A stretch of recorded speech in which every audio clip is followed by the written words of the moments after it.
Hello everyone, welcome to Avanti classes. My name is Manjit Bhardwaj. आज हम advance level के कुछ क्वेश्चंस करेंगे। प्रीवियस ईयर के क्वेश्चंस के अंदर आए हुए हैं केमिकल काइनेटिक्स के। लेट्स स्टार्ट इट, है ना। तो देखिए भाई, सबसे पहला क्वेश्चन ये है आपके पास में, ठीक है। ये हमने पिछले लेक्चर में किया था, आप लोगों को कुछ थोड़ी सी प्रॉब्लम थी ना इसके अंदर, तो इसी को हम दोबारा से उठा रहे हैं। और आपको पीछे वाला बस थोड़ा ध्यान होना चाहिए। हमने पूरा लेसन कर लिया फिलहाल, तो हम सारे क्वेश्चन आसानी से कर सकते हैं।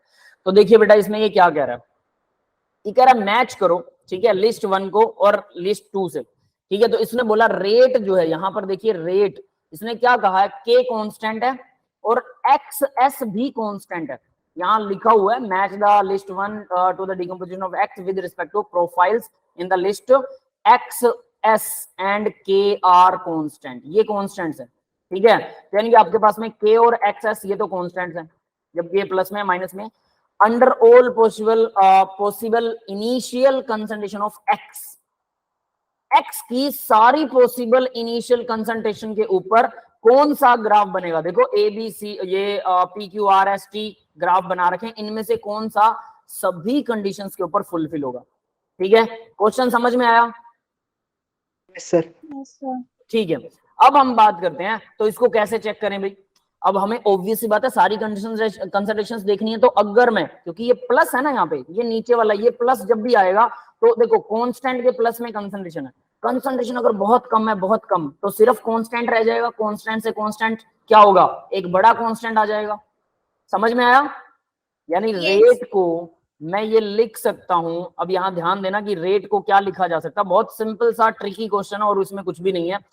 के और एक्स, एक्स कंसंट्रेशन है, सिंपल सी बात है, डिवाइडेड बाय ये एक्स एस जो था, मैं इसको K1 लगा रहा हूं, ठीक है, थोड़ा कन्वीनियंस के लिए। और प्लस में एक्स है। अगर एक्स की कंसंट्रेशन बहुत कम है, बहुत कम, तो मैं इस प्लस को लगभग 0 मान लूं, सही है? Yes sir. अगर ये 0 हो गया तो K और K1 क्या करेंगे, एक नया कांस्टेंट बनाएंगे। तो मैं इसका रेट ऐसे लिख सकता हूं, at very low concentration K नया बन गया न्यू, ठीक है, न्यू K बन गया और मल्टीप्लाई में X आ गया। तो ये क्या है भाई, फर्स्ट ऑर्डर को फॉलो करेगी, यस और नॉट? Yes sir. यस। ठीक है। अब इतना आपको समझ में आ गया कि ये फर्स्ट ऑर्डर को फॉलो करेगी। तो यहां देखिए पहला T, क्या ये फर्स्ट ऑर्डर वाला ग्राफ है? कैसे नो पता सर। लगेगा? हाफ टाइम और इनिशियल कंसंट्रेशन दे रखी है। सर जीरो ऑर्डर का ये 0 ऑर्डर है, ठीक है। फर्स्ट ऑर्डर का इनिशियल कंसंट्रेशन कौन सा होता है भाई? सर क्यू वाला है। सुनो, हाफ टाइम T1/2 इक्वल क्या होता है फर्स्ट ऑर्डर के लिए? 0.693 बाय के। 0.693 डिवाइड बाय के। यानी कि ये क्या होता है, ये कंसंट्रेशन पे डिपेंड ही नहीं करता। क्लियर है?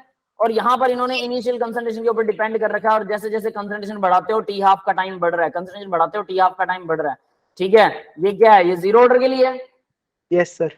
तो ये है 0 ऑर्डर के लिए। पहली बात तो ये समझ में आ गया हमें। तो ये तो नहीं है हमारा ग्राफ। नेक्स्ट देखो क्यू, क्यू में क्या हो रहा है, इनिशियल कंसंट्रेशन बढ़ रही है, इनिशियल कंसंट्रेशन, लेकिन हाफ टाइम नहीं बढ़ रहा, क्योंकि हाफ टाइम इनिशियल कंसंट्रेशन पे डिपेंड ही नहीं करता। क्लियर है? Yes sir. तो यानी ये वाला हो सकता है, क्यू में भी, क्यू जो है वो फर्स्ट वाले का आंसर हो सकता है। तो इसको हम फर्स्ट वाले का आंसर के अंदर लिख लेते हैं। सॉरी। अब देखिए नेक्स्ट, अभी तो हमने क्या किया कि कंसंट्रेशन हमने क्या किया, बहुत कम ली थी। अगर कंसंट्रेशन बहुत ज्यादा होती है तो क्या होगा, एक्स की वैल्यू बहुत ज्यादा है, किससे, कांस्टेंट से बहुत ज्यादा है। तो मैं क्या कर सकता हूं, इस कांस्टेंट को नेग्लेक्ट कर सकता हूं। Yes sir. और इसको मैं सीधा ये लिख दूं के इंटू एक्स, नीचे वाला नेग्लेक्ट होगा, ऊपर वाला नहीं कर सकते। इसका कोई रीजन बताएगा मेरे को? मैं नीचे वाले के पीछे पड़ा हुआ हूं, नीचे वाले को नेग्लेक्ट कर रहा हूं, ऊपर वाले को नहीं कर रहा। Anyone can tell me why I am doing that? मतलब सर ऊपर वाले क्योंकि नीचे प्लस में है ना और ऊपर मल्टीप्लाई में है, इसलिए। ऊपर वाला मल्टीपल में है, ठीक है। तो जितना भी पॉइंटों में है उसको मल्टीप्लाई करना पड़ेगा, और मतलब वो कई गुना बढ़ जाएगा, ठीक है। लेकिन नीचे वाला प्लस में, प्लस में तो चीजें जुड़ जाती हैं। जुड़ना मतलब 1000 में आप एक जोड़ रहे हो, ना जोड़ो कोई फर्क नहीं पड़ता, समझ गए। लेकिन 1000 को अगर आप 2 जोड़ रहे हो तब भी कोई फर्क नहीं पड़ता। समझ में आ रही है सभी को मेरी बात? Yes sir. लेकिन 1000 को अगर 2 से मल्टीप्लाई कर रहे हो तो 2000। दो 2000 बन जाएगा, मतलब वो तो वैल्यू रखता है। इसका मतलब मल्टीपल वाले को साथ छेड़खानी करना ठीक नहीं है, प्लस वाले को हम नेग्लेक्ट कर सकते हैं, इसीलिए मैं प्लस वाले के चक्कर में प्लस वाले के पीछे पड़ा हूँ कि इसी को। तो देखो एक्स एस प्लस एक्स, तो ये हो जाएगा हमारा एक्स, ठीक है, इसको एक्स ले लिया, अब एक्स हो गया तो चक्कर ही खत्म हो गया, एक्स से तो एक्स कट जाएगा, है ना। तो यानी कि ये क्या आ गया, ये तो जीरो जीरो ऑर्डर आ गया, ऑर्डर।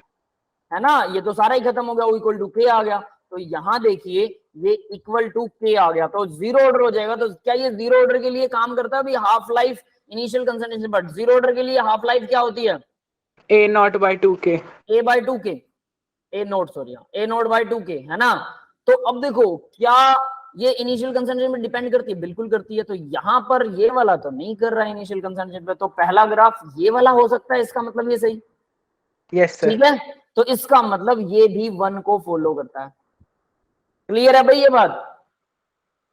Yes sir. समझ Yes, में sir. आया ये? अभी तक ये दोनों कंडीशनें समझ में? ये मल्टीपल चॉइस वाला क्वेश्चन है, सिंगल नहीं है, बस यही थोड़ा सा दिक्कत देते हैं ये लोग एडवांस के अंदर। ये समझ में आया अभी तक? Yes sir. कितना क्लियर है ना? Yes. इसमें तो कोई डाउट नहीं है, ठीक है।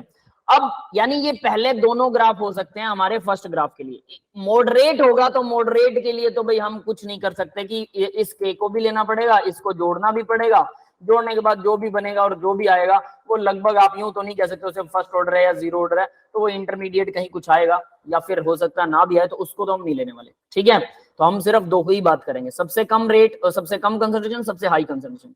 नेक्स्ट देखो अब दूसरे वाला क्वेश्चन, दूसरे में क्या कह रहा है? रेट जो है वो के एक्स, बिल्कुल सेम टू सेम वही चीज दे रखी इसने, कोई फर्क नहीं है। Where initial concentration X much less than X S, एक्स एस से इनिशियल कंसंट्रेशन बहुत कम है, बहुत कम है, तो मतलब मैं इसको एक्स इसके अंदर जोड़ूंगा तो इसे खत्म कर सकता हूं, जीरो मान लूं। क्लियर है? Yes sir. तो ये क्या हो गया, ये के बन गया फर्स्ट ऑर्डर, ये तो Yes, पूरा sir. के बन गया, ये खत्म हो गया, तो ये फर्स्ट ऑर्डर बन गया। तो यानी कि ये वाला ग्राफ क्या करता है, ये फर्स्ट ऑर्डर वो वेरीफाई करा, और फर्स्ट ऑर्डर कौन सी थी अपनी? Sir Q. क्यू वाला। क्यू, ये क्यू को फॉलो करेगा, ठीक है, ये फर्स्ट ऑर्डर है, इसको यहां लिख भी देता हूं, है ना, ये फर्स्ट ऑर्डर है, ठीक है। अब ये समझ में आ गया ये फर्स्ट ऑर्डर है। क्या इसके अलावा कोई और भी हो सकती है फर्स्ट ऑर्डर का ग्राफ? नीचे वालों को हमने चेक ही नहीं किया एक्चुअल में, है ना। फर्स्ट ऑर्डर के ये भी ग्राफ हो सकता है इनमें से कोई, इसको भी चेक करेंगे, कोई बात नहीं, जो जो निकल रहा है पहले वो सॉल्व कर लो, उसके बाद उसको क्रॉस वेरीफाई करेंगे। नेक्स्ट देखो रेट, यही सेम टू सेम दे रखा है, कोई फर्क नहीं, ऊपर वाला ही सिस्टम है। Where initial concentration of X are much higher than X S, बहुत ज्यादा है इनिशियल कंसंट्रेशन, तो एक्स एस को मैं नेग्लेक्ट कर सकता हूं, तो ये इससे कट गया, तो ये क्या बन गया, जीरो ऑर्डर के लिए, यानी जीरो ऑर्डर कौन सा था, पी, तो इसका आंसर होना चाहिए पी। यस, क्लियर हुआ? Yes sir. अब नेक्स्ट वाला देखो, थर्ड के साथ पी की पेयरिंग ही नहीं है क्या बेटा? सर, जो ऑप्शंस दिए उसमें थर्ड के साथ पी की पेयरिंग वाला कोई ऑप्शन ही नहीं है। बताता हूं, वेट वेट वेट, ठीक है, ऑप्शंस में भी कुछ गड़बड़ है, आंसर्स कुछ निकलते हैं, ऑप्शंस कुछ निकलते हैं, वो भी सर बताता हूं। लेकिन उसमें नीचे वाले ग्राफ के साथ पेयरिंग कर रखी है ना, आरएसटी के साथ, उसमें से कोई होगा। हाँ उसमें से कुछ हो सकता है, हम वो सारे सॉल्व करेंगे, नो वरी। इसके बाद देखिए रेट इक्वल के इंटू एक्स की पावर 2, यहां इसने बदल दिया, पहले एक्स की पावर 1 था हर जगह पर, तो यहां इसने बदल दिया इसको, एक्स की पावर 2 एक्स प्लस एक्स दे रखा है। Where initial concentration of X is much higher than X, ये कंसंट्रेशन बहुत ज्यादा, तो एक्स को हमने क्या कर दिया, नेग्लेक्ट कर दिया, ये इससे कटेगा तो यहाँ पावर 1 आ जाएगा, तो ये भी क्या आएगा, ये फर्स्ट ऑर्डर बन गया, फर्स्ट ऑर्डर। ठीक है। तो यानी हमारे पास ये फर्स्ट ऑर्डर हमारा कौन सा ग्राफ था, क्यों, ये क्यू भी वाला। ठीक है। ऑप्शंस थोड़े से गड़बड़ कर रखे हैं और इनके आंसर्स थोड़े से और गड़बड़ है। तो यहां जैसे फर्स्ट वाले के अंदर तो हमारा पी एंड क्यू, ये दोनों बन रहे थे ना फर्स्ट वाले के, ठीक है, हाई कंसंट्रेशन और लो कंसंट्रेशन पर, ठीक है, ऑल पॉसिबल इनिशियल कंसंट्रेशन बोला था इसने, तो पी और क्यू दोनों बन रहे थे, इसमें क्यू बन रहा है, इसमें पी बन रहा है, इसमें क्यू बन रहा है। तो अब जरा मैच करके देखो कौन सा ज्यादा सही बैठेगा, थोड़ा बहुत कुछ तो सही बैठे। पहले का तो इसने पी दे रखा है, अकेला पी, ठीक है, चलो जीरो ऑर्डर के हिसाब से। दूसरे का एक ऑप्शन में देख रहा हूं, दूसरे का क्यू दे रखा है, वो भी ठीक है। तीसरे का एस दे रखा है, तीसरे का एस, एस वाला थर्ड में भाई ये क्या बन जाता है, पी यानी फर्स्ट ऑर्डर। थर्ड देखो concentration versus time, concentration versus time जो है वो स्ट्रेट लाइन होता है, कौन सा ग्राफ है फर्स्ट ऑर्डर के लिए, जीरो ऑर्डर। टाइम का ग्राफ जीरो ऑर्डर होता है, कंसंट्रेशन सर फर्स्ट ऑर्डर के लिए लॉग का होता है ना, लॉग एक्स वर्सेस टाइम का। 1/log होता है, ठीक है ठीक है, log होता है और एक में 1/log होता है सेकंड ऑर्डर में। नेक्स्ट देखो natural log x versus time, ये किसके लिए, फर्स्ट ऑर्डर के लिए, फर्स्ट ऑर्डर। यस ये फर्स्ट ऑर्डर है, ठीक है। अब जरा देखिए आप लोग कि हमने जीरो और फर्स्ट के लिए क्या करा है, पी क्या बन रहा था अपना, फर्स्ट ऑर्डर बन रहा था ना, जीरो ऑर्डर, ठीक है, यानी पी के साथ साथ एस भी हो सकता है, इसके लिए थर्ड वाले के लिए एस भी हो सकता है पी के साथ साथ, ठीक है। और फिर ये फर्स्ट ऑर्डर एक और बन रहा है, फोर्थ वाला क्या बन रहा था फर्स्ट ऑर्डर, वो क्यू भी है और दूसरा टी भी हो सकता है, तो ये टी भी हो सकता है ना, टी भी। समझ में आया बेटा? Yes sir. ये सबको समझ में आ गया? यस अंजलि बेटा,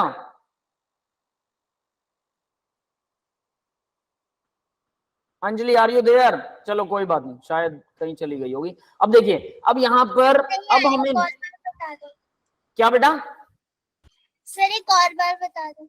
एक और बार बताऊं, चलो ठीक है बताता हूं। देखिए हमने ये क्यू तक तो समझ में आ गया, ये एस और टी यही नहीं समझ में आया ना सिर्फ, यस ठीक है। देखो अब हम क्या कर रहे हैं कि हमने सारे ग्राफ देख लिए लेकिन एस देखा ही नहीं था कि एस कौन सा है, तो एस को जब हमने देखा, कंसंट्रेशन वर्सेस टाइम का ग्राफ जीरो ऑर्डर होता है, वो स्ट्रेट लाइन जब होता है, और नेचुरल लॉग या लॉग वर्सेस टाइम का ग्राफ फर्स्ट ऑर्डर के लिए होता है, मतलब ये भी जीरो और फर्स्ट ऑर्डर के ग्राफ है हमारे।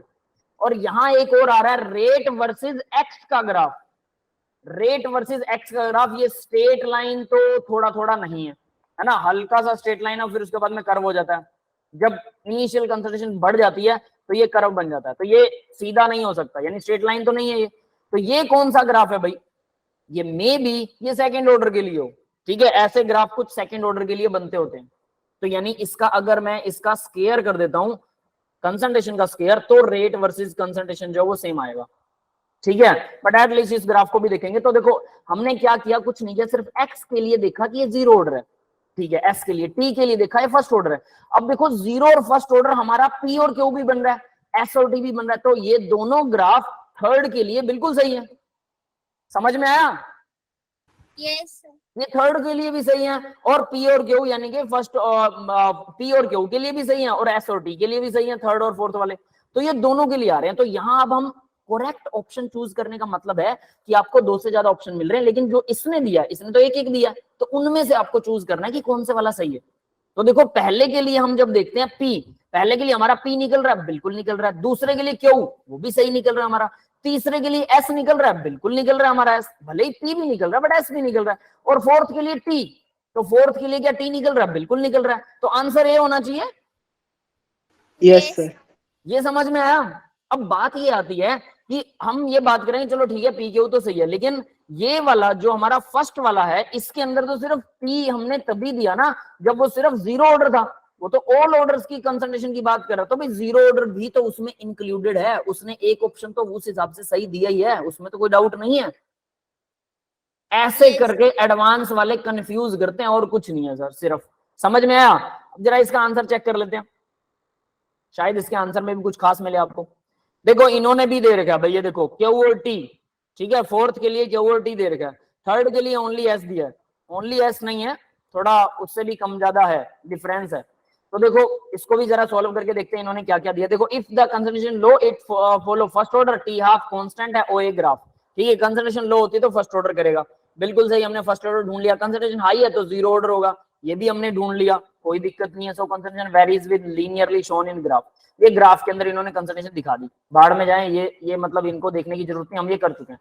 तो इसके फर्स्ट का इन्होंने बोला पी होगा, फर्स्ट का पी। अब फर्स्ट के लिए जरा पीछे आंसर देखना, पी तो सही आ रहा है हमारा, पी तो सही है, लेकिन क्यू भी आ रहा है, क्योंकि फर्स्ट ऑर्डर के लिए क्यू भी तो है हाफ का, इसने उसको लिया ही नहीं। अब ये लोग भी अपने हिसाब से आंसर्स निकालते हैं ताकि बच्चों को समझ में आ जाए, लेकिन हम सारी पॉसिबिलिटीज लेकर कर रहे हैं। सेकंड के लिए देखो इसने क्या किया, concentration less than Q S, तो ये फर्स्ट ऑर्डर काइनेटिक करेगी, फर्स्ट ऑर्डर करेगी, फर्स्ट ऑर्डर क्यू और टी दोनों है, इसने यहाँ क्यू और टी दोनों दिखाया, क्या हमने दिखाया यहाँ पे क्यू और टी? फर्स्ट ऑर्डर के लिए क्यू दिखाया और फर्स्ट ऑर्डर ही, ठीक है, अरे टी भी था इसका भी टी बनता है भाई, बिल्कुल ठीक है, ये हमने मिस कर दिया था। यस बेटा, समझ में आया? Yes sir. है ना, zero order first order, zero order first order, बस हमने यही लिखा है, और जितने भी बन रहे हैं सबसे पहले सारे ऑप्शंस लिखो। आगे देखो अब उसके बाद क्या कह रहा है ये नेक्स्ट वाला थर्ड वाला, ये क्या कहता है रेट के अंदर वही सेम टू सेम है और वो बोल रहा है एक्स जो है वो बहुत कम है एक्सएस से, तो ये क्या बन जाएगा फर्स्ट ऑर्डर, ये एक्स एस बहुत छोटा है एक्स से, तो हम सीधा इसको लेंगे, ये एक्स बन जाएगा और ये कंसंट्रेशन से कंसंट्रेशन कट जाएगी तो जीरो ऑर्डर आएगा ना। Yes sir. Yes then follow zero order, ठीक है ये जीरो ऑर्डर आ जाएगा, ठीक है जीरो। ये मुझे फर्स्ट ऑर्डर दिखाई दिया था, मुझे लगा कंफ्यूज हो गया मैं कि ये फर्स्ट ऑर्डर कैसे है ठीक है आगे देखिए फोर्थ वाला, तो ये भी ये एस है, हमने ये एस निकाला था थर्ड वाले के, तो हमने एस भी निकाल रखा है और पी भी निकाल रखा है, दोनों निकाल रखे हैं क्योंकि पी भी तो फर्स्ट ऑर्डर को फॉलो करता है।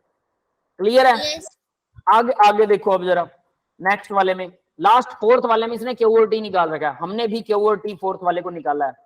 समझ में आया? तो हम इससे एक कदम बेटर ही है, बस हमने एक मिसिंग की थी ये टी वाली, ये समझ में आ गया, और वो बस हमने मैच नहीं किया दोबारा से। क्लियर है? आर वाला किसका ग्राफ है?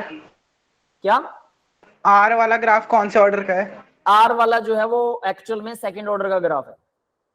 सर एक क्वेश्चन देखा था मैंने, उसमें सर इन्होंने रीजन मार्क कर रखे थे और बोल रखा था कि स्ट्रेट लाइन है फर्स्ट ऑर्डर है, जो हॉरिजॉन्टल लाइन है वो जीरो ऑर्डर है, जो थोड़ा टेढ़ा सा है वो सेकंड ऑर्डर है। हाँ ये टेढ़ा मैं वही तो बता रहा हूँ, ये सेकंड ऑर्डर है। नहीं सर, इसी ग्राफ में अलग अलग रीजन मार्क करके बोल रखा था कि 3 ऑर्डर फॉलो कर रहा है ये ग्राफ। ये ऑर्डर, ये ग्राफ 3 ऑर्डर फॉलो कर रहा है। यस अच्छा, सर। ये पहले अकेला ही ऑर्डर देखो। अच्छा ये ऐसे कह रहा होगा, ये जो है ये स्ट्रेट लाइन है, इधर ये जो है ये भी स्ट्रेट लाइन है, तो इतना सा ग्राफ तो ये फर्स्ट ऑर्डर फॉलो करेगा, ठीक है। इससे पहले ये वाला जो है ये जीरो ऑर्डर फॉलो करेगा, ठीक है, जीरो ही करेगा ना, रेट वर्सेस कंसंट्रेशन की पावर 1 हो गया, ठीक है। यहाँ पर कंसंट्रेशन की पावर 1 है, ये zero order first order sorry, ये वाला फर्स्ट ऑर्डर करेगा भाई, है ना। Yes Yes, sir. और ये वाला जीरो करेगा, यस सर। ठीक है, और ये बीच वाला सेकंड ऑर्डर करेगा, ऐसा कह रखा है ना। यस सर, यही बोला था। हाँ देखो हो सकता है, ऐसा भी कह सकते हैं, जब इसको कुछ ज्यादा ही तोड़ देंगे हम तो ऐसा कह सकते हैं, बट मैंने आपको सबसे शुरू में क्या बोला कि भाई मेरे लिए तो ये, क्योंकि मैं जानता हूं, मैंने एक ग्राफ पढ़ा हुआ है, ठीक है, आप लोगों ने भी शायद पढ़ा हुआ है, एनसीईआरटी के अंदर पढ़ा हुआ है ग्राफ, और वो क्या कहता है, वो ग्राफ देखिए क्या कहता है एनसीईआरटी वाला, वो कहता है कि जब भी ऐसा ग्राफ बनता है ना ऐसे वाला, तो अब इन्होंने क्योंकि इसको सीधा ऐसे ऐसे कर्व को ऐसे दे दिया, वो होता थोड़ा सा ऐसे ही है, ठीक है, मतलब पूरा कर्व टाइप में होता है। तो ये एक्चुअल में जब हम इसको कंसंट्रेशन की पावर 1 लेके रेट के अगेंस्ट बनाते हैं तो ऐसा बनता है। जब इसको कंसंट्रेशन की पावर 2 लोगे, अगर आप इसी ग्राफ को, अगर यहाँ मैं, ये तो रेट ही रहेगा और ये कंसंट्रेशन की पावर अगर मैं 2 कर देता हूं तो ये स्ट्रेट लाइन आता है, और वो ग्राफ ऐसा सा ही था, बट इन्होंने उसको टुकड़ों में तोड़ दिया। तो ये बात थोड़ी सी समझ में कह सकते हो कि कम आएगी कि टुकड़ों में क्यों तोड़ रहे हैं भाई, ऐसी कौन सी रिएक्शन है जो पहले कंसंट्रेशन, शुरू में जो कंसंट्रेशन कम लोगे, फर्स्ट ऑर्डर फॉलो कर रही है, फिर जीरो ऑर्डर, जो भी ऑर्डर आएगा इसका कौन सा आएगा, रेट और वर्सेस फर्स्ट ऑर्डर, उसके बाद में सेकंड ऑर्डर, उसके बाद में जीरो ऑर्डर, ऐसा हो रहा है ना। 3 बार तो नहीं बदलना चाहिए, कंसंट्रेशन बढ़ा दोगे, ज्यादा बढ़ा दोगे तो वो जीरो ऑर्डर भी फॉलो करेगी, बट हो भी सकता है क्योंकि इनिशियल कंसंट्रेशन का सारा खेल है, जैसा कि इस तरह का कोई रेट हो, है ना, जिसमें 2 कांस्टेंट आते हो, तो ऐसा पॉसिबल है कि ये इतना हाफ जो है ये करेगा फर्स्ट ऑर्डर, और ये करेगा इतना हाफ जो है ये जीरो ऑर्डर करेगा, और ये वाला बीच वाला पार्ट जो है ये आपका सेकंड ऑर्डर करेगा। ऐसा हो सकता है, मैं डिनाई नहीं करता, बट ये थोड़ा सा कह सकते हो याद रख लीजिए, या फिर जब आप सेकंड ऑर्डर का एक्चुअल ग्राफ देखेंगे उस एक्चुअल ग्राफ को थोड़ा याद रखना, ताकि इससे उसमें कंफ्यूजन ना हो, ठीक है। समझ में आ गया बेटा? Yes sir. अब देखिए इस क्वेश्चन के ऊपर हम 15-20 मिनट से मत्था मार रहे हैं समझने के लिए। क्या मेरे को इसमें एक चीज बताओ, आर वाले ग्राफ को छोड़ दो, ठीक है, क्योंकि वो हमारे आंसर में ही नहीं है, पहली बात। दूसरा, अगर हो भी तब मुझे पता है कि ये, और मैंने आपको बताया कि ये सेकंड ऑर्डर के लिए होता है, सेकंड ऑर्डर में कर्व बनता है, ठीक है, ये आपको एनसीईआरटी में भी मिल जाएगा, कोई ना कोई क्वेश्चन मिलेगा सॉल्यूशन के साथ, है ना, और कोई ना कोई क्वेश्चन वैसे भी मिल जाएगा, जनरल क्वेश्चन। तो बाकी के ग्राफों को देखो ध्यान से, क्या इनमें से कोई भी ऐसा ग्राफ है जो आपको नहीं आता था, जीरो ऑर्डर और first order, zero order first order, हमें ये सारे ग्राफ आते थे, यस सर। देख के पता कर सकते हैं ना, सिंपल है कि ये फर्स्ट ऑर्डर है, जीरो ऑर्डर। और ऊपर वाली सिचुएशनों में क्या करना है, एक छोटा सा ट्विस्ट दिया है, कंसंट्रेशन ज्यादा कर दो, कंसंट्रेशन कम कर दो, कम करोगे तो एक्स एस जो है, जो कांस्टेंट है, वो जीरो हो जाएगा जब कंसंट्रेशन ज्यादा होगी, और जब कंसंट्रेशन बहुत कम होगी तो कांस्टेंट ज्यादा बड़ा हो जाएगा, तो वो फर्स्ट ऑर्डर फॉलो करेगी, वरना वो जीरो ऑर्डर फॉलो करेगी। बस इतनी सी तो बात है, दो ही लॉजिक लगे ना। बट क्योंकि लास्ट टाइम आपको अगर समझ में नहीं आया था तो डेफिनेट सी बात है कि कुछ ना कुछ हमने क्या था, हमारी प्रैक्टिस में कमी, और ऐसे वाले क्वेश्चन हमने नहीं कर रखे। जब नेक्स्ट टाइम ऐसा ही क्वेश्चन करोगे, अब इसको आप अपने हाथ से लिख लिख के देखना, कुछ बेटर फील होगा, और उसके बाद नेक्स्ट टाइम जब ऐसा क्वेश्चन करोगे आप फटाफट करोगे। समझ में आ गया? इसी को बोलते हैं ये जो प्रैक्टिस। मैट्रिक्स वाले आते हैं ना, जिसमें मतलब ऐसे सिलेक्ट करने होते हैं, उसमें ऐसे ही होता है, एक से ज्यादा ऑप्शन आ जाते हैं, फिर कंफ्यूजन होने लगती है। कंफ्यूजन, अब मैंने कंफ्यूजन के लिए क्या बताया, मैंने सबसे पहले जब आपने बीच में बोला कि सर ये वाला है, मतलब आपने वो QRST वो नहीं देखे हैं, ठीक है, तो मैंने क्या बोला कि आपने बोला सर पहले ऑप्शंस में तो है ही नहीं, आपने दो ऑप्शन ले लिए P और Q, इनमें तो डबल वाला कोई भी नहीं, देखो ऑप्शंस में कोई भी डबल वाला नहीं है। तो मैंने क्या बोला, रुक जाओ बेटा, उसको भी करेंगे, है ना। हमने क्या करना है कि यहाँ डबल वाले ऑप्शंस हमारे बन रहे हैं, लेकिन एक्चुअल में डबल वाला कोई भी नहीं है, तो क्या करें, क्या इलाज है इस चीज का? भाई हम अपने हिसाब से सारे ढूंढेंगे, उसके बाद जो जो इसने दे रखे हैं वो वाले सही होने चाहिए, बस बात खत्म है। हमने पहले ऑप्शन को डायरेक्ट क्लिक कर दिया, हालांकि दूसरे ऑप्शंस भी चेक करने चाहिए, वरना गलती हो सकती है। देखो बी में पहले का R दे रखा है, तो पहले का R तो अपना आया ही नहीं ना। यस सर, क्लियर है बेटा? Yes sir. P और Q आ रहा है, तो पक्का ये गलत है, आगे वाले देखना ही बेवकूफी है। सी में पहले का P दे रखा है, पहले का P है, बिल्कुल सही है, ये तो सही हो सकता है। दूसरे का Q है, दूसरे का भी Q आ रहा है अपना, बिल्कुल सही है। तीसरे का भी Q है, तीसरे का Q नहीं है, मतलब ये भी ऑप्शन गलत है 100%। Yes sir. फिर डी में देखो पहले का R दे रखा है, पहले का अपना R है ही नहीं, तो ये भी 100% गलत है। तो यानी कि एक ही ऑप्शन सही हो सकता है ना, यहां से अंदाजा लग जाएगा।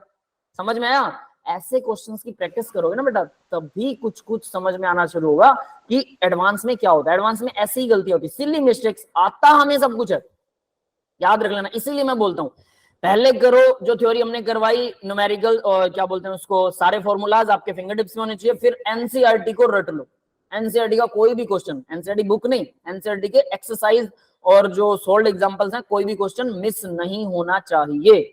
अगर ये कर लिए, हो गए, काम खत्म। उसके अलावा छोटी मोटी चीजें ना, मैं अब आपको मतलब अंदाजा लगा के अपनी तरफ से कुछ एक्स्ट्रा करवा दूं, ठीक है, वो सही नहीं होगा। छोटी मोटी चीजें हर साल कम ज्यादा होती रहती हैं, तो जो क्वेश्चन एडवांस में डायरेक्ट कीजिए, समझ में नहीं आता तो हम करवाएंगे। आप लोगों ने बोला सर एडवांस करवा दो, तो हम आज एडवांस ही कर रहे हैं, लेकिन आप करना शुरू कीजिए, कुछ आसान क्वेश्चन भी मिलेंगे, सारे मुश्किल नहीं होते हैं। ये मुश्किल लगा होगा ना, हमें 18 में से 8 क्वेश्चन तो छोड़ने हैं, कौन सा छोड़े, इस पे ज्यादा टाइम लग रहा है ना, दूसरा ढूंढो। और ढूंढोगे कैसे, पता कैसे लगेगा किस पे ज्यादा टाइम लग रहा है? प्रैक्टिस से पता लगेगा। समझ में आया? How will you become smart? By doing hard work. कुछ लोग कहते हैं ना स्मार्ट वर्क करना चाहिए, स्मार्ट वर्क, आजकल हार्ड वर्क का कोई जमाना नहीं है। अरे गधो, उनको बोलो कि गधो स्मार्ट वर्क सीखोगे कैसे? कौन बताएगा कि ये वाला क्वेश्चन आसान है, इसको कर ले, उसको मत कर? क्या पेपर में टीचर आपके साथ बैठेगा, मैं साथ में बैठूंगा कि भी हाँ बेटा देख ये वाला छोड़ दे तू, ये वाला? मैं उस जो इन्विजिलेटर होगा आपके क्लास के अंदर, मैं उसको बोलूंगा सर देखो मैं किसी कुछ नहीं करवाऊंगा, बच्चों को आंसर नहीं बताऊंगा, बस ये बताऊंगा ये क्वेश्चन करने हैं तुझे। ऐसा पॉसिबल है? नहीं है। तो आपको कैसे पता लगेगा कौन सा करना और कौन सा नहीं करना? जिस पे ज्यादा टाइम लगना वो नहीं करना, सेम मार्क्स का आसान वाला क्वेश्चन करना है। लेकिन जब आप मुश्किल क्वेश्चन कर लोगे ना, यहाँ प्रैक्टिस करोगे, तब आसान की समझ आएगी। क्लियर है? Yes sir. तो हार्ड वर्क करने के बाद स्मार्ट वर्क समझ में आता है। तो हार्ड वर्क से आप भाग नहीं सकते, दुनिया में कोई इंसान भाग नहीं सकता। इसको ऐसे ले लो, मैं क्या बोलता हूं कि डेली आपको 3 घंटे लगाने हैं 2 सब्जेक्टों के ऊपर। अगर आप वो 3 घंटे से कम लगा रहे हो, डेफिनेटली कुछ नहीं बनने वाला। 3 से ज्यादा लगा रहे हो, बहुत बढ़िया है। 3 से कम लगा रहे हो, कुछ नहीं होने वाला। मिनिमम, जिस चीज के लिए मिनिमम टाइम लगता है, आपको सब आता है, लेकिन उतना वो टाइम तो आपको लगाना पड़ेगा। अगर टाइम नहीं लगाया मिनिमम वाला, तो कुछ नहीं होने वाला, कुछ भी नहीं हो सकता। और मिनिमम टाइम मैंने बोला क्वेश्चंस पे लगाना है, क्वेश्चंस पे लगाना है, क्वेश्चंस पे लगाना है। एक ही चीज बोलता हूं, है ना। एनसीईआरटी करो, उसके बाद सीधा मेंस और एडवांस के प्रैक्टिस करना शुरू कर दो डेली, बस इतना ही है। और कोई भी टीचर ना पहले हाफ में या पहले बार में ही कोई सलाह नहीं देगा आपको एडवांस के क्वेश्चन करने का। जब पेपर नजदीक आ जाता है ना, मेंस क्वालिफाई होता है, फिर कहते हैं 2-3 महीने अब एडवांस कर लो। अरे पहले दिन से क्यों नहीं करवा रहे भाई? और मैं आपको पहले दिन से करवा रहा हूं। सोच लो, यही टारगेट हमारा और यही हिट हो रहा है। अब ये क्वेश्चन समझ में आ गया ना, अब दिमाग में भी होना चाहिए। इसके नोट्स ध्यान से रख लेना, ठीक है। ये नोटबुक वाले क्या बोलते हैं, ये तो मैं आपको पास भेज ही दूंगा, है ना। आगे देखते हैं बेटा, ये हमारा क्वेश्चन हो चुका है खत्म, या इसका आंसर है। नेक्स्ट देखिए, अब ये वाला क्वेश्चन तो समझ में आ गया था सबको या नहीं आया था? यस सर, ये आ गया था। ये आ गया था ना? हाँ बेटा, आप लोगों में कोई था जिसने ये क्वेश्चन नहीं किया था? अंशिका, मान्या, अंजलि, हरलीन, यस सर कर लिया था।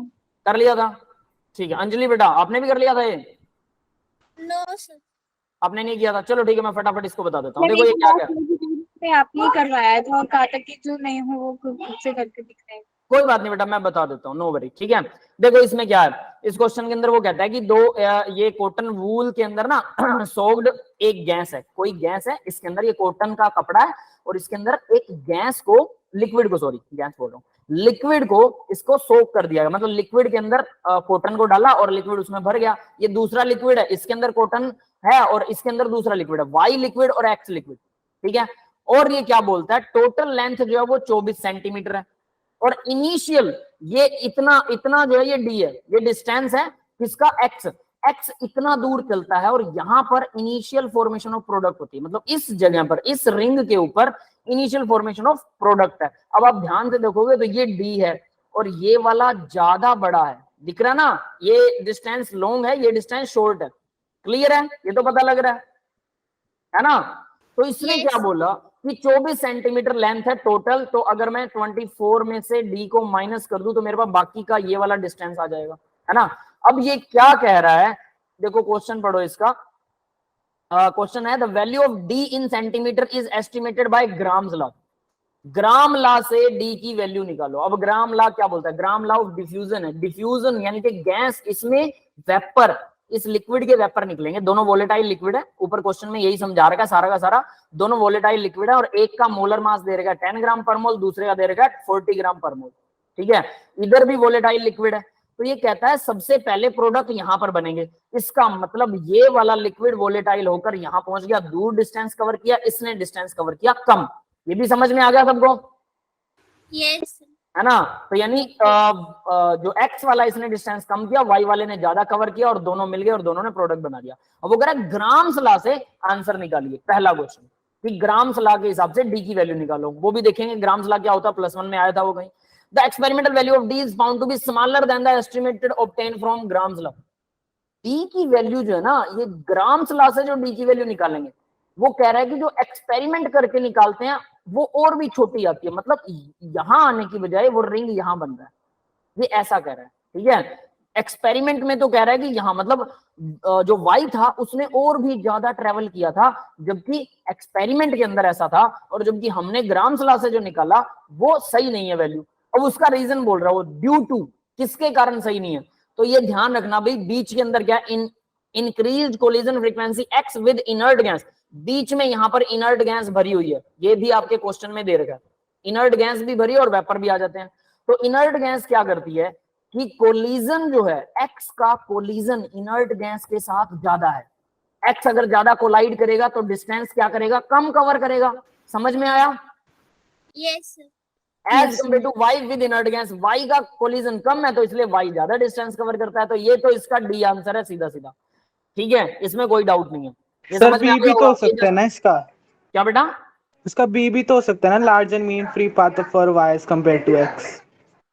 Larger mean free path of Y, Y का मीन फ्री पाथ जो है वो बड़ा है एज कंपेयर टू एक्स। ठीक है, वो तो ठीक है, लेकिन देखो कोलिजन की फ्रीक्वेंसी, आप दोनों को लगा सकते हो, आप लार्जर मीन फ्री पाथ है तो इसलिए कोलिजन की फ्रीक्वेंसी जो है वो ज्यादा होती है एक्स की वाई के मुकाबले। बात वैसे कर सकते हैं, डेफिनेटली बी भी हो सकता है, बट इन्होंने आंसर शायद डी दे रखा, अकेला ही दिया हुआ है, बट हम बी भी लगा सकते हैं, डेफिनेट है, सही है ना? अब आगे देखते हैं, अब ग्राम्स लॉ क्या कहता है, ये फॉर्मूला ये अब आपको याद रखना पड़ेगा भाई इसका सॉल्यूशन के अंदर। वो बोलता है रेट एक्स और वाई का जो रेट होता है ना, वो रिवर्स होता है उनके डी और डी, यानी कि डी डिवाइडेड बाय जो उनका डिस्टेंस है, डिस्टेंस का रेशो और रेट का रेशो इक्वल होता है root their molar masses inverse में। याद रख लेना, इनवर्स ऑफ मोलर मासेस। कैसे? अब ये चीज देखो, इसके अंदर यहां इन्होंने दे रखा था x का 10 है, y का 40 है मोलर मास। ठीक है, तो यहां मैं इसको मेंशन भी कर देता हूं, ये जो ऊपर 40 दे रखा है ये y का मोलर मास है और नीचे 10 दे रखा है ये x का मोलर मास है।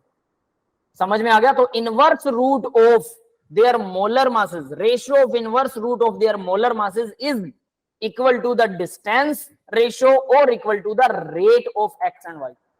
ये समझ में आया? ये है आपका ग्राम्स लॉ ऑफ डिफ्यूजन, और इसके अकॉर्डिंग अब आप इन दोनों को इक्विवेलेंट करके और डी की वैल्यू निकाल सकते हो, और डी निकलेगा 16 सेंटीमीटर। समझ में आ गया बेटा? Yes sir. यस। बस ये इतना ही है। हाँ, उसके दो ऑप्शंस हो सकते हैं डेफिनेटली, कि बी भी हो सकता है और डी भी हो सकता है। कई बार ऐसी चीजें कंफ्यूज जरूर करती हैं, तो बी और डी दोनों हो सकते हैं इसके ऑप्शंस। आगे बढ़ते हैं अब जरा नेक्स्ट क्वेश्चन देखते हैं। ये क्वेश्चन भी हम कर चुके थे, ये तो बिल्कुल आसान सा था। पी क्यू आर एस जो है 75% reactant, P time taken for 75% reaction of P twice the time of the 50% reaction of P. तो देखो भाई, टी 75% इक्वल होता है टी हाफ इंटू 2। किसके लिए होता है ये? First order. First order. First order के लिए होता है। बस सीधी सी बात, इसमें यही चीज देखनी है, तो ये फर्स्ट ऑर्डर होगा definite. Overall order of the reaction क्या होगा? तो यानी पी के अगेंस्ट तो ये फर्स्ट ऑर्डर है, ठीक है, पी के अगेंस्ट फर्स्ट ऑर्डर है, इतना हमें पता लग गया। P with respect to P, कहां से पता लगा? टी 75% इसके इक्वल होता है with respect to P only. The concentration of Q varies with reaction time as shown in the graph. ये ग्राफ में जो दिखा रखा है, पी की क्यू की कंसंट्रेशन जो वेरी करती है टाइम के साथ में। तो कैसे टाइम इधर जा रहा है, कंसंट्रेशन डिक्रीज हो रही है। इनिशियल कंसंट्रेशन ये रही, और ये क्यू इस तरफ इंक्रीज था। और अब देखो जरा, कंसंट्रेशन डिक्रीज होती है टाइम, फिर कंसंट्रेशन डिक्रीज होती है टाइम, फिर कंसंट्रेशन डिक्रीज होती है, टाइम बढ़ रहा है। जैसे जैसे टाइम बढ़ता है कंसंट्रेशन डिक्रीज हो रही है। Linear graph, concentration with respect to time, किस चीज का ग्राफ है ये? Zero order. याद रख लेना, जीरो ऑर्डर का ग्राफ सबसे आसान होता है, सबसे सिंपल। क्या बोलते हैं उसे? मोस्ट सिंपल लिखें क्या? मोस्ट सिंपल ग्राफ वो होता है जीरो ऑर्डर। अब इसको मैं मोस्ट सिंपल क्यों लिख रहा हूं? क्योंकि अगर आपको कोई कहे कि 5 मिनट में प्रोडक्ट की कंसंट्रेशन या रिएक्टेंट की कंसंट्रेशन कम हो जाती है, यूं मान लो कि प्रोडक्ट की कंसंट्रेशन बढ़ जाती है, कितना प्रोडक्ट बनता है? 2 मोल प्रोडक्ट बन रहा है। 5 मिनट में 2 मोल प्रोडक्ट बन रहा है। और मैं कहूं कि 10 मिनट में कितना बनेगा? 4 मोल। सीधा 4 मोल बनेगा। और ये सिर्फ और सिर्फ कौन सा केस है? Zero order. जीरो ऑर्डर को यूनिटरी मेथड से निकाल सकते हो।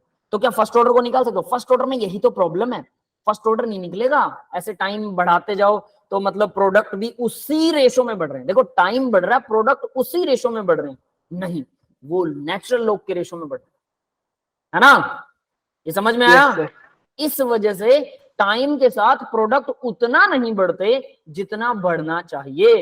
इसलिए फर्स्ट ऑर्डर का ग्राफ कभी भी कंसंट्रेशन के साथ तो लीनियर नहीं आएगा, नेचुरल लॉग के साथ आएगा। और सेकंड ऑर्डर का 1 बाय कंसंट्रेशन के अगेंस्ट आएगा, 1 बाय कंसंट्रेशन, यानी रिवर्स होगा कंसंट्रेशन के। क्लियर है? Yes sir. Yes sir.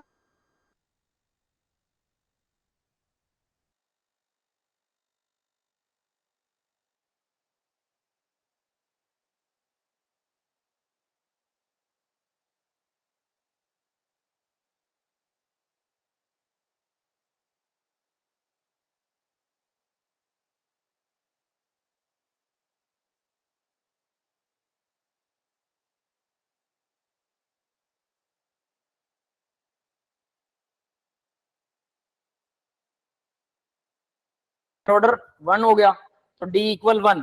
Yes बेटा, समझ में आ गया सबको? सर एक बार Yes. रिपीट कर दो, आपकी वॉइस चली गई थी। मेरी वॉइस चली गई थी? चलो ठीक है, यस सर। सर अभी आपने वही देखिए, तो बताया। 1 मिनट बेटा।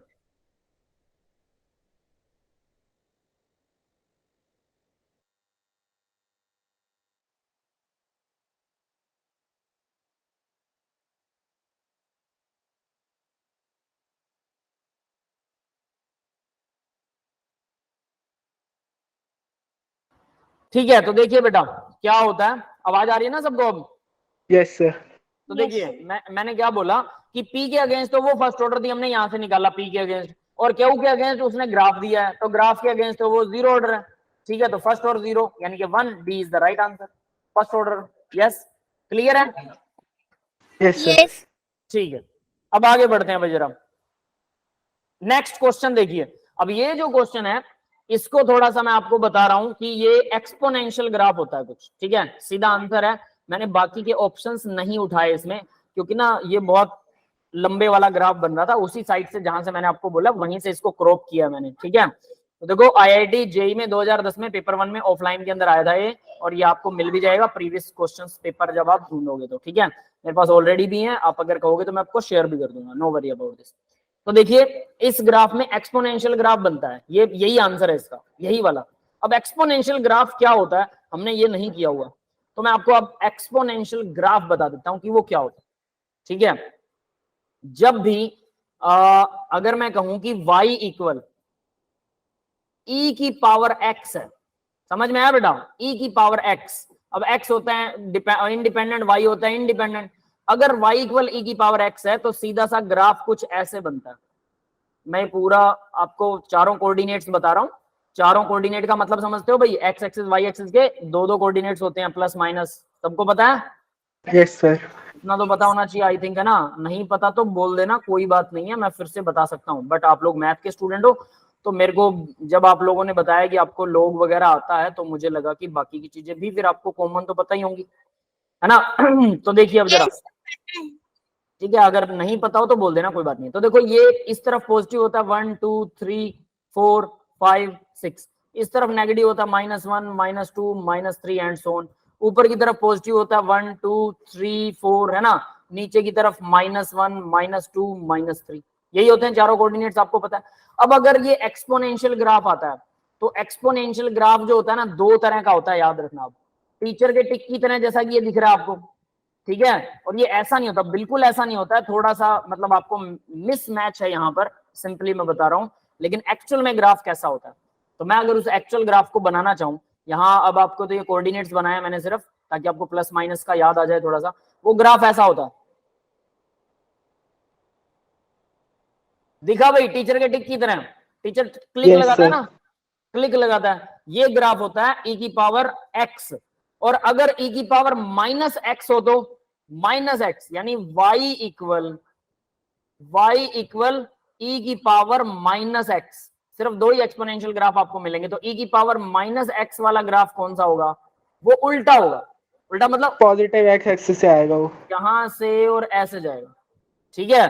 टीचर के मतलब क्लिक के बाद टीचर जो क्रॉस लगाता है ना, कुछ वैसा समझ लोगे, टीचर ऐसे क्लिक लगाता है और ऐसे कर दोगे तो क्रॉस हो जाएगा, तो ये वैसा ही बन रहा है, ठीक है। और ये जो ना यहाँ एक्स एक्सिस में यहाँ मिलने वाला है, यहाँ पर भी ये एक्स एक्सिस में नेगेटिव की तरफ मिलने वाला है, तो इसको बोलते हैं एसिम्प्टोटिक। एसिम्प्टोटिक, समझ में आया, एसिम्प्टोटिक ऐसा कुछ वर्ड है, एग्जैक्ट मुझे एसिम्प्टोट बोलते हैं। एसिम्प्टोट बोलते हैं, yes asymptotic, asymptotic to X axis, ठीक है।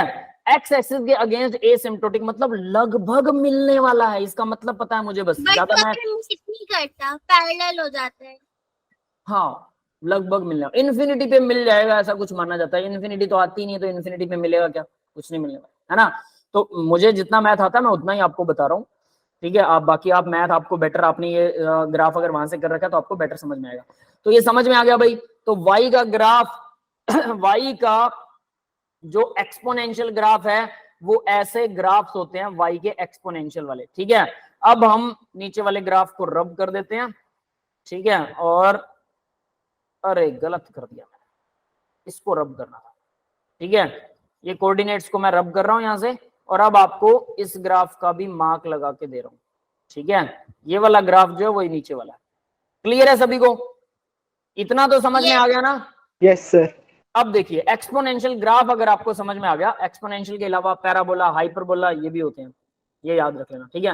पैराबोला होता है सी की तरह, सी उल्टा सी, हाइपरबोला होता है यू उल्टा यू, ठीक है। या मैथ में पक्का पढ़ोगे, और अगर आप कह रहे हो तो मैं केमिस्ट्री में पढ़ा दूंगा, बट मुझे लगता नहीं है। देखो मैं आपको सिंपल बता देता हूँ, ये ग्राफ एमएससी में आते हैं, बीएससी में आते हैं, एमएससी के बाद नेट की तैयारी में भी मैंने करवा रखे हैं बच्चों को, ठीक है, पैराबोला हाइपरबोला, बट ये आपके हैं नहीं, इसमें तो नहीं आते भाई, ठीक है। रेट ऑफ रिएक्शन में वहां है, रेट ऑफ रिएक्शन में हायर लेवल की रिएक्शंस भी हैं, तो वो अलग ही मैटर है, तो मैं उसको वहां पर टच नहीं करना चाहता आपको, क्योंकि वो कंफ्यूज होने वाली बात है। जो आपके सिलेबस में ना सिर्फ उतना उठाना है वही करना है, और पेपर में तो वो करना है जो सिर्फ आसान है।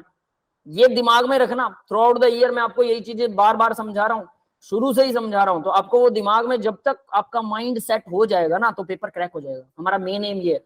बाकी बात रही नॉलेज की, तो मैं आपको बुक्स भेज सकता हूँ, 15-20 GB डाटा पड़ा मेरे पास, सारी केमिस्ट्री पढ़ते रहो, सारी उम्र पढ़ते रहो, खत्म नहीं होगी। इंटरेस्ट, पॉइंट ऑफ इंटरेस्ट आपका है ना। तो नॉलेज बाद में लेना, मैं सिंपली बोलता हूं पहले उतनी नॉलेज लो जितने में हमें काम चलाना, जितने में हमें पेपर क्रैक करना। फालतू की चीजें अगर पढ़ते रहे, आप मेरे को बोलो कि सर ये भी करवा दो, वो भी करवा दो, हायर लेवल का भी करवा दो, कोई एक क्वेश्चन ऐसा आ जाए गलती से तो मैं सीधा क्वेश्चन करवाऊंगा, और उसमें अगर कोई लग रहा है क्या बोलते हैं इसे, कोई लॉजिक लग रहा है, कोई कंटेंट का पार्ट लग रहा है, कोई कॉन्सेप्ट लग रहा है, तो आपको मैं समझा दूंगा उसी टाइम, और उसको आप याद कर लो, एक ही टॉपिक है ना। अगर आप कहोगे सर इससे ऊपर भी, इससे ऊपर भी, तो गड़बड़ हो जाएगी। ये बात समझ में आ रही है ना मेरी, वो नहीं करना हमें, ठीक है। Yes sir. अब देखिए जरा आगे देखते हैं इसको, plot showing the rate of reaction, rate constant K versus T with temperature given below, the point that follows Arrhenius equation is. अब इसने बोला आर्नियस इक्वेशन कौन सा ग्राफ शो करेगा, तो देखो आंसर वाला पहले से लगा हुआ है, ठीक है, करेक्ट आंसर यही है। उसने और भी कई ग्राफ दे रखे थे, तो वो आपको उसमें मिल जाएंगे, अगर आप पेपर में चेक करोगे आपको ग्राफ मिल जाएंगे, लेकिन हमारे पास आंसर वाला ग्राफ है, तो ये K वर्सेस T का ग्राफ है। कैसे बना, आर्नियस इक्वेशन याद है किसी को? अब हम इसमें आर्नियस इक्वेशन को घुसाने वाले हैं, बहुत बढ़िया वाली इक्वेशन है आर्नियस इक्वेशन। A मल्टीप्लाई में anti log negative EA by RT। Yes बेटा, याद आई किसी को क्या? Yes sir. Yes sir. Yes, sir. ठीक है, तो अब देखो ये है हमारी आर्नियस इक्वेशन। अब हमें इसका ग्राफ बनाना आना चाहिए। वैसे तो मैंने एक ग्राफ बनवाया था आर्नियस इक्वेशन का, है ना, लेकिन वो ग्राफ ये नहीं था, वो तो स्ट्रेट लाइन ग्राफ था। ये एक्सपोनेंशियल क्या चीज है? अब ऐसा क्वेश्चन आ सकता है, आपने बोला था कि हमें ग्राफ सारे आते हैं, तो हमने सोचा कि चलो कोई बात नहीं, क्वेश्चंस में तो प्रैक्टिस बच्चों की हो ही जाएगी, तो यहाँ पर ग्राफ डालना, स्पेशली ग्राफ डालना, that's not the importance thing, ठीक है। इसलिए मैं बोलता हूँ कि क्वेश्चन अटेम्प्ट करते रहो, प्रैक्टिस अपने आप हो जाएगी। कोई नई चीज आती है, नया ग्राफ आता है, हम उसे करेंगे, नो वरी, है ना। और पूरा साल पड़ा अपने पास, ऐसा तो है नहीं कि अभी कल पेपर है, अगले महीने पेपर है और हमारे को आता अभी कुछ भी नहीं है, तो हम उसको पूरा साल इन क्वेश्चंस को रिपीट करने वाला हूँ। इनमें से एडवांस लेवल पे जो भी क्वेश्चन आए हैं, 4 लेसन है आपके फिजिकल के, कोई क्वेश्चन छोड़ेंगे नहीं। 30-40 क्वेश्चन है केमिकल काइनेटिक के, अगर हम 10 क्वेश्चन भी एक लेक्चर में करते हैं तो 4 दिन में, 4 लेक्चर्स में हो गई, 4 लेसन है, 16 लेक्चर, 15-20 दिन में, ज्यादा से ज्यादा 20 दिन में हम पूरा क्या कर लेंगे, चारों लेसन के 40-40 क्वेश्चन कर लेंगे। समझ में आ गया, है ना? Yes sir.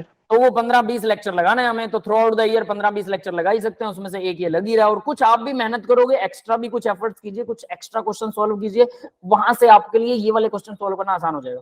तो देखो भाई, इसको अब मुझे K तो सही है, कोई दिक्कत नहीं है। अब मुझे एक्सपोनेंशियल ग्राफ लगाना है, ये रहा एक्सपोनेंस, तो है ना, E है, बिल्कुल सही है। अब ये इसमें y = mx + c मत लगाने बैठ जाना वो स्ट्रेट लाइन होता है ना, ये तो स्ट्रेट लाइन है नहीं, तो ये तो सीधा निकलेगा। तो K को मैंने ये बना दिया परपेंडिकुलर के ऊपर, और E जो है ये मेरा x एक्सिस पर बनेगा, पक्के तौर पर ये x एक्सिस होगी, पक्के तौर पर ये y एक्सिस होगी। इस बात में तो किसी को डाउट नहीं है? No sir. अब देखिए A कांस्टेंट है, ये कहां रखेंगे, वो कहां, कुछ नहीं देखना है, ये सब छोटी मोटी चीजें, आपको सिर्फ इसकी पावर देखनी है। इसकी पावर क्या आ रही है, माइनस में, ये by RT, negative EA by RT है माइनस में, तो इसका मतलब ये यहां वाला E की पावर -x, ये वाला ग्राफ आना चाहिए। Yes sir. लेकिन ये तो उल्टा आ रहा है। सर टाइम तो रेसिप्रोकल में है ना?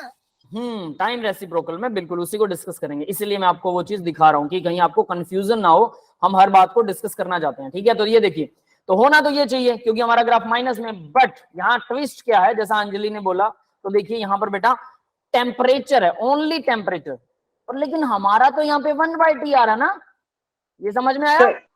सर लेकिन एक तरह से हो तो वही जाएगा ना, एक्सपोनेंशियल की पावर -x वाला, T को जब रेसिप्रोकल करेंगे तो। रुको वही देखते हैं बेटा, ठीक है। अब देखिए, यानी कि माइनस का 1/T है, एक्चुअल में माइनस का 1/T है, हमें चाहिए T का ग्राफ, T सीधा T चाहिए ना, रेसिप्रोकल करेंगे, नहीं वैसे नहीं बनेगा ये, T डायरेक्टली 1/T है, रिवर्स हो गया T, रेसिप्रोकल करेंगे तो माइनस आ जाएगा ना, तो RT/EA हो जाएगा ना। क्या क्या सर एक बार इसको 1/T है, T बढ़ेगा डेफिनेटली, अगर T इंक्रीज होता है तो एक्चुअल में पावर डिक्रीज हो रही है। देखो इसकी ऐसे है, T अगर इंक्रीज होता है यहाँ पे तो वैल्यू क्या आएगी, माइनस में आएगी, और माइनस में वैल्यू क्या आएगी, डिक्रीज होगी। यस, ये समझ में आया? टी Yes, अगर sir. इंक्रीज होता है तो वैल्यू डिक्रीज होती है, और वो माइनस में डिक्रीज हो रही है, तो एक्चुअल में क्या है, अगर वो प्लस में है तो वो इंक्रीज हो रही है। ये समझ में आया? यस सर एक बार फिर से बता दो। देखो फिर से बताता हूं, यहां हमारे पास क्या है, ये सीधा सीधा EA बाय RT है, तो EA बाय RT के अंदर मैं सीधा ले रहा हूं कि वो 1/t है, यानी कि E की पावर एक्चुअल में माइनस का 1/t है, मैं इसको ले रहा हूं। ठीक है, अब देखो अगर इसमें t की वैल्यू इंक्रीज होती है, t इंक्रीज होता है तो वैल्यू क्या आएगी, t अगर इंक्रीज होता है तो वैल्यू क्या आने वाली है, नेगेटिव में आएगी। रुके रुके, ठीक है, अब मैं यहां पर अगर लगा रहा हूं कि t जो है अगर वो इंक्रीज हो रहा है तो वैल्यू क्या आने वाली है, वैल्यू डिक्रीज होगी कि इंक्रीज होगी, पहले तो बताओ। t की वैल्यू 1/t की वैल्यू क्या आएगी, 1/t इक्वल टू स्मॉल होता जाएगा, स्मॉल।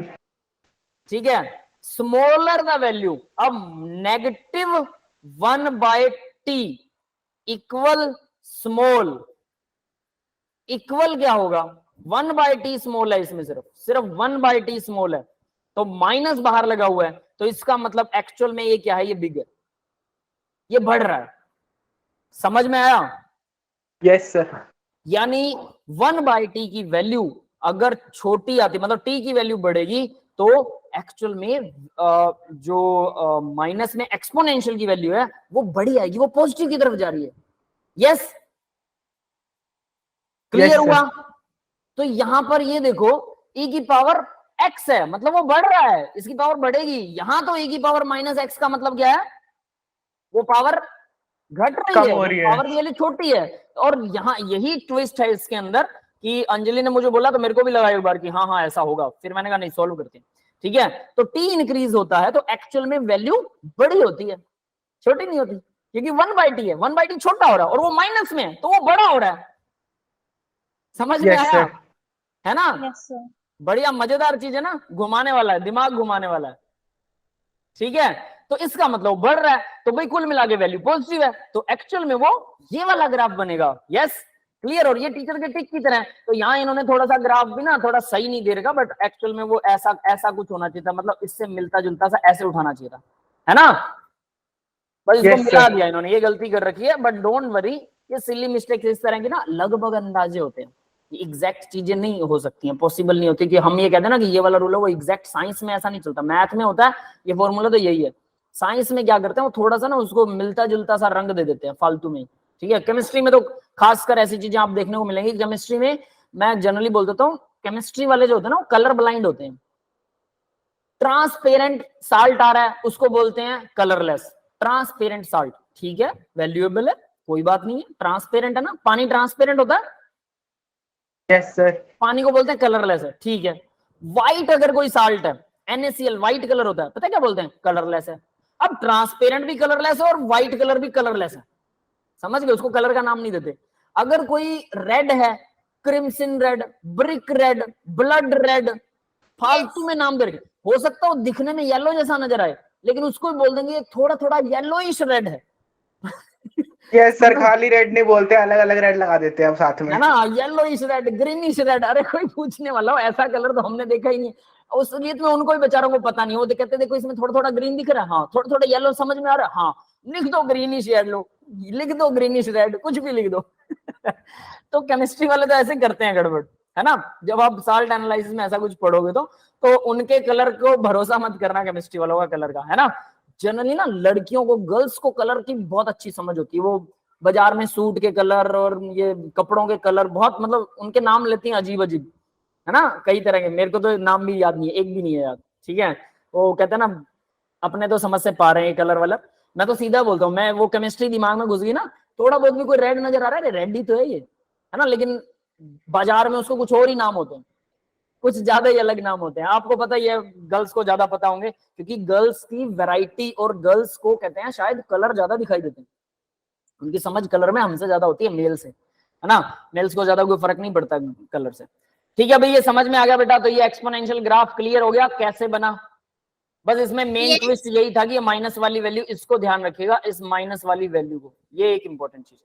ठीक है, आगे बढ़ते हैं बेटा। अब इसका इन्होंने आंसर दे रखा होगा आगे, ये देखिए ई ए बाई आर टी, ई जो ये रेट कांस्टेंट है, ई एक्टिवेशन एनर्जी, टी टेम्परेचर है, ये हम ऑलरेडी जानते हैं इसके अंदर। अब नेक्स्ट देखो, from the expression we have temperature increase the rate constant increase exponentially, बस सीधा सीधा बता रखा और कुछ नहीं। तो भाई सीधी सी बात है, रेट कांस्टेंट बढ़ेगा अगर टी की वैल्यू बढ़ती है, तो यहां से ये अंदाजा भी लगा सकते हो टी की वैल्यू बढ़ेगी। देखो यहां से दोबारा से उस चीज को कंफर्म कर रहा हूं, वो थोड़ा मुश्किल लगा होगा समझने में भी, लेकिन एक सिंपल स्टेप भी है इसमें, जो इन्होंने आंसर में दे रखा उसको सिंपली भी समझ सकते हैं। वो देखिए क्या है, के इक्वल, अब अगर आप टेम्परेचर बढ़ाते हैं तो एक्सपोनेंट की वैल्यू 1/t है, टेम्परेचर बढ़ रहा है तो एक्सपोनेंट की वैल्यू क्या हो रही है, बढ़ रही है कि कम हो रही है, बताओ। बढ़ रही है। बढ़ रही है ना, माइनस में वैल्यू क्या हो रही है, कम हो रही है, तो इसका मतलब बढ़ रही है। तो टेम्परेचर के डायरेक्टली प्रोपोर्शनल है, तो टेम्परेचर के डायरेक्टली प्रोपोर्शनल है सीधा सा, यानी कि के जो है टेम्परेचर के डायरेक्टली प्रोपोर्शनल और एक्सपोनेंशियली वो पॉजिटिव में जाएगा, ये वो कहना चाहता है। क्लियर है ना बेटा सबको? Yes sir. Yes, sir. ठीक है, तो ये कुछ वैसा सा ही है, ऐसा सा ही ग्राफ बनेगा, दैट्स इट। आगे बढ़ते हैं अब। और मैंने पीछे वो जो इक्वल लगा रखा है वो इक्वल नहीं है, इसको आप इक्वल मत मान लेना भाई, कभी आंसर देखो तो ये लो इक्वल लगाते ही नहीं, ठीक है, या डायरेक्टली प्रोपोर्शनल लगाएं, ज्यादा बेटर है ना, इसको सही करते हैं। क्योंकि बच्चे जब बाद में पढ़ते हैं ना, अभी तो सबको सब समझ में आता है, बाद में पढ़ते हैं तो थोड़ा सा गड़बड़ हो जाती है, उनको वो चीजें याद नहीं रहती और फिर लगता है टीचर ने जो लिखा वो सही होना चाहिए, उसको सही करने के चक्कर में पड़ जाते हैं। आगे देखो भाई, एक और ग्राफ है, ये बहुत अच्छा क्वेश्चन है और बड़ा मजेदार और बड़ा सिंपल भी है। पीछे वाला क्वेश्चन समझ में आया सबको? क्या कुछ उसमें कुछ अलग था, सिर्फ एक ही चीज अलग थी, एक्सपोनेंट का ग्राफ आपको आना चाहिए था बस। तो हमने सर आज ही किया ये वाला क्वेश्चन। कौन सा, ये सामने है जो? यस सर, ये वाला। चलो बहुत बढ़िया बात है, कोई बात नहीं, जिन्होंने कर लिया अच्छा है, रिवाइज हो जाएगा। जिन्होंने नहीं किया मतलब 2 बार हो गया उनके लिए, तो जिन्होंने नहीं किया वो अब कर लेंगे। अब देखो पीछे वाले क्वेश्चन में क्या था, सिर्फ एक एक्सपोनेंशियल ग्राफ आपको आना चाहिए था। अगर आपने मैथ में पढ़ रखा था तो आपके लिए बहुत इजी था, नहीं पढ़ा था तो एक्सपोनेंट का ग्राफ हमने कर लिया, और एक्सपोनेंशियल ग्राफ में उसको ग्राफ को चेक करना थोड़ा सा माइंड गेम था, पर बहुत आसान क्वेश्चन था अगर सोचा जाए तो। था ना आसान, अगर सारा कॉन्सेप्ट क्लियर हो तो? Yes sir. है ना, बहुत आसान था पीछे वाला क्वेश्चन, और ये उससे भी आसान है, बिल्कुल रद्दी वाला क्वेश्चन। और सोचो एडवांस में आया हुआ है तो एडवांस में ना हमें ढूंढना पड़ेगा कि कौन सा क्वेश्चन आसान है। मैं फिर से ये चीज रिपीट कर रहा हूँ, और वही करना है, मुश्किल वाला नहीं। लेकिन अभी तो हम सारे करेंगे। सबसे पहला क्वेश्चन आपको बहुत मुश्किल लगा होगा ना, P Q R S. Anjali ने तो बोला सर कंफ्यूज हो रहे हैं, लेकिन बाद में मैंने बोला सबको उठाओ एक एक करके। उन क्वेश्चंस में टाइम लगता है, आपको ये भी सोचना है कि इसको करना है कि नहीं करना। कोई दूसरा क्वेश्चन आसान है तो वो उठा सकते हैं। कैसे पता लगेगा आसान है ये मुश्किल है? भाई प्रैक्टिस से पता लग जाएगा। अब देखो इसने क्या कहा है, फॉर द फर्स्ट ऑर्डर, सीधा लिख दिया फर्स्ट ऑर्डर। रिएक्शन पी से ए से पी बन रहा है, प्रोडक्ट बन रहे हैं, temperature T dependent on the rate constant, के वाज फाउंड टू बी, तो log के इक्वल ये समथिंग समथिंग ऐसा दे रहा है। अब जरा कोई मेरे को बताएगा log के होता क्या है फर्स्ट ऑर्डर रिएक्शन में? Sir log k is equals to log a minus ea by 2.303 RT. Equal log a आगे minus ea by 2.303 RT. Minus EA by 2.303 R into T. Yes sir. अब ये कौन सी equation बनी है, पता है कहां से आया है? सर आर्हेनियस इक्वेशन से। ये आर्नियस इक्वेशन से आया। फर्स्ट ऑर्डर रिएक्शन ही आर्नियस इक्वेशन होती है, याद रख लेना। ये रहा आर्नियस इक्वेशन, समझ में आ गया भाई? अब अगर आप फर्स्ट ऑर्डर में ढूंढोगे तो ये फर्स्ट ऑर्डर वाली इक्वेशन नहीं है, ये आर्नियस इक्वेशन है। सीधा सीधा आर्नियस इक्वेशन लिखिए, के इक्वल क्या होता है, A anti log EA by RT।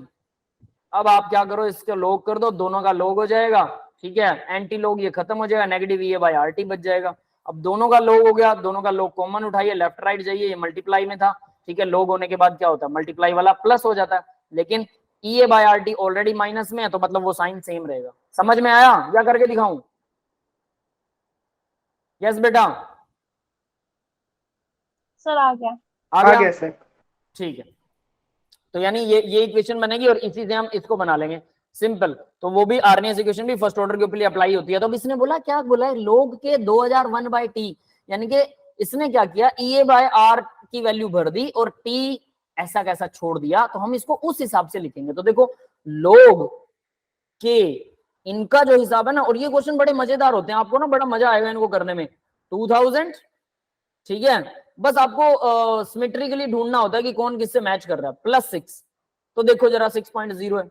अब देखो हम क्या कर रहे हैं, हम ऊपर वाली इक्वेशन को लिख रहे हैं log के, हमारी इक्वेशन तो ये थी, इक्वल 1/t, तो ई ए वाला था, तो माइनस का ई ए और आर, इन सब का देखो ई ए और आर का एक्चुअल में ई ए डिवाइडेड बाय 2.303 इंटू आर, ये सारा का सारा ब्रैकेट में लिखा हुआ है, और 1/t। यस बेटा, ये स्टेप समझ में आया सबको? Yes sir. ये उठा के मैंने ये कर दिया, ये समझ में आ गया ना? बस मैच करना होता है इसमें, ये इसलिए मेरे को मजेदार क्वेश्चन लगते हैं कि इसमें बस मैच ही तो करना है, कि उसको वैसा सही उस हिसाब से लिख दो, फॉर्मूला सामने उस हिसाब से लिख दो जो इन्होंने लिख रखा है। प्लस में क्या है, 6.0 है। अब 6.0 के लिए क्या आएगा भाई, हमारे पास ए है, ये तो सीधा ए है। यस, कोई डाउट है इसमें किसी को? सर ये log ए होगा ना? लेकिन ये log ए होगा ऊपर वाली इक्वेशन के हिसाब से, तो इसको हम लिख देते हैं log ए, है ना? क्लियर है? Yes sir. तो ये 6 तो बन गया log ए, सीधी सी बात है, इसका तो कोई चक्कर ही नहीं है, और बाकी का आपके सामने आ गया। अब उसने जो पूछा ना, आप आराम से बता सकते हो क्या कह रहा है वो। The pre exponential factor A and activation energy respectively are. Activation energy पूछी है, ये पूछा है, तो क्या करो, ई ए डिवाइडेड बाय 2.303 और इनटू आर, आर की वैल्यू 8.314 लिख सकते हैं। 8 पॉइंट कितनी होती है, 314 ही होती है ना? Yes Yes, sir. तो इक्वल टू 2000, इसको 2000 के इक्वल लिख सकता हूँ। देखो ये ब्रैकेट वाला इसके अंदर है ना, तो लिख सकता हूँ कि नहीं लिख सकता? Yes sir. yes, yes, तो ये की वैल्यू निकाल लो, इसको उधर ले जाओ, अब ये आपका काम है। क्लियर है? Yes sir. ये निकल गया, सर आप ये सॉल्व करके। सॉल्व करूं? ठीक है, नहीं सर, हमारा आ गया सॉल्व करके। अच्छा आपने सॉल्व कर लिया, ठीक है ठीक है ठीक है, ओके गुड। फिर उसके बाद में दूसरा क्या पूछा उसने, एक्सपोनेंशियल फैक्टर पूछा है। ये तो बिल्कुल ही आसान है, log a की वैल्यू दे रखी है, log a इक्वल 6 है ना? तो एंटी लॉग कर दो, a इक्वल क्या आ जाएगा, 10 की पावर 6। क्या 10 raised to power 6। 10 की पावर 6, Yes, सीधा। Yes sir. Yes, sir. बस फिर इसको सॉल्व करो, आ गया आंसर, वही है, सिंपल सिंपल सीधा सीधा। क्लियर है बेटा? Yes sir. तो ये तो सबसे आसान क्वेश्चन नहीं था, मुझे ये सबसे आसान और सबसे मजेदार लगते हैं क्वेश्चन, ठीक है? ऐसा ये क्वेश्चन ना मेरे को याद है कि नेट के एग्जाम के अंदर, मतलब हमने जब प्रैक्टिस की थी, तो प्रैक्टिस के टाइम पे एक ऐसा क्वेश्चन आया था, लेकिन वो ना थोड़ा सा कॉम्प्लिकेटेड था, थोड़ा सा, मतलब बहुत ध्यान से दिमाग लगाना पड़ता था, बट वैल्यू वही भरनी है, उसको देख के फॉर्मूला को भर के, तो थोड़ा सा ना, मतलब अगर आप कहोगे तो मैं नेक्स्ट स्लाइड में नेक्स्ट टाइम उसको ना डालूंगा। मेरे को बड़ा मजेदार क्वेश्चन लगता है, ठीक है? उसमें ढूंढने में मजा आता है कि कौन सी चीज कहाँ है, अच्छा ये इसके इक्वल है, ये इसके इक्वल है। ऐसा क्वेश्चन शायद आपके भी आ सकता है, ठीक है, बट वो थोड़ा उसकी कॉम्प्लेक्स रिएक्शन है, तो चलो छोड़ो, नहीं डालते, है ना? बट वो मजेदार लगा था मेरे को। समझ में आ गया भाई सबको? आगे बढ़े, चलिए Yes, आगे sir. बढ़ो, ठीक है। नेक्स्ट देखिए अब जरा, under the same conditions initial concentration of 1.386 मोल पर डेसीमीटर क्यूब। पर डेसीमीटर क्यूब लीटर ही होता है, पता है ना सबको? डेसीमीटर क्यूब और लीटर इक्वल होता है, यस सर। मोल पर litre of a substance become the half in 40 seconds. 40 second में हाफ हो गया, हाफ टाइम दे रखा है उसने, इनिशियल कंसंट्रेशन हाफ हो जाती है 40 टाइम में, एंड 20 सेकंड, और 20 सेकंड में भी हाफ हो जाती है। ऐसा कैसे हो सकता है? Through first order and second order kinetic. First order अगर रिएक्शन है तो 40 सेकंड लगते हैं, ठीक है, और सेकंड ऑर्डर रिएक्शन है तो सर जीरो ऑर्डर है।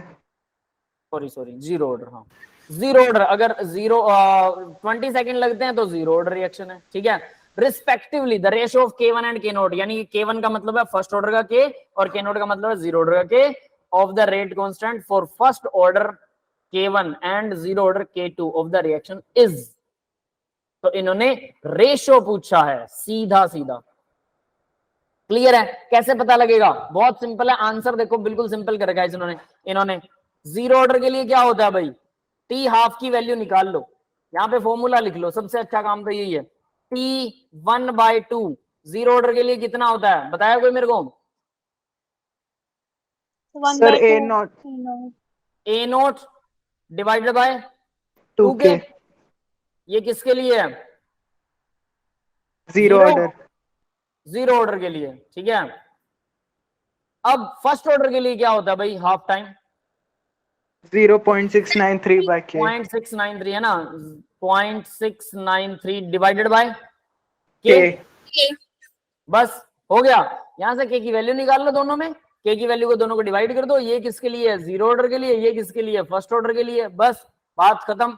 तो हम यहाँ पर के की वैल्यू को निकालेंगे, के को इधर लेके आता हूं मैं, k1 बाय क्या निकालना, मैं k1 निकालना है ना पहले, तो k1 ऊपर होना चाहिए, k1 ये इधर आ गया और टी हाफ नीचे चला जाएगा। 0.693 डिवाइड बाय टी हाफ कितना था फर्स्ट ऑर्डर के लिए, 40 सेकेंड।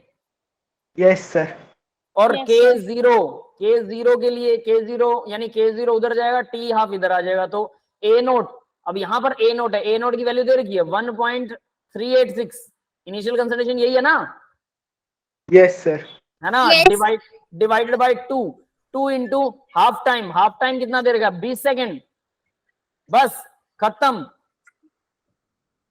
दोनों का डिवाइड कर दो, दैट्स ऑल। यस सर, आ गया आंसर।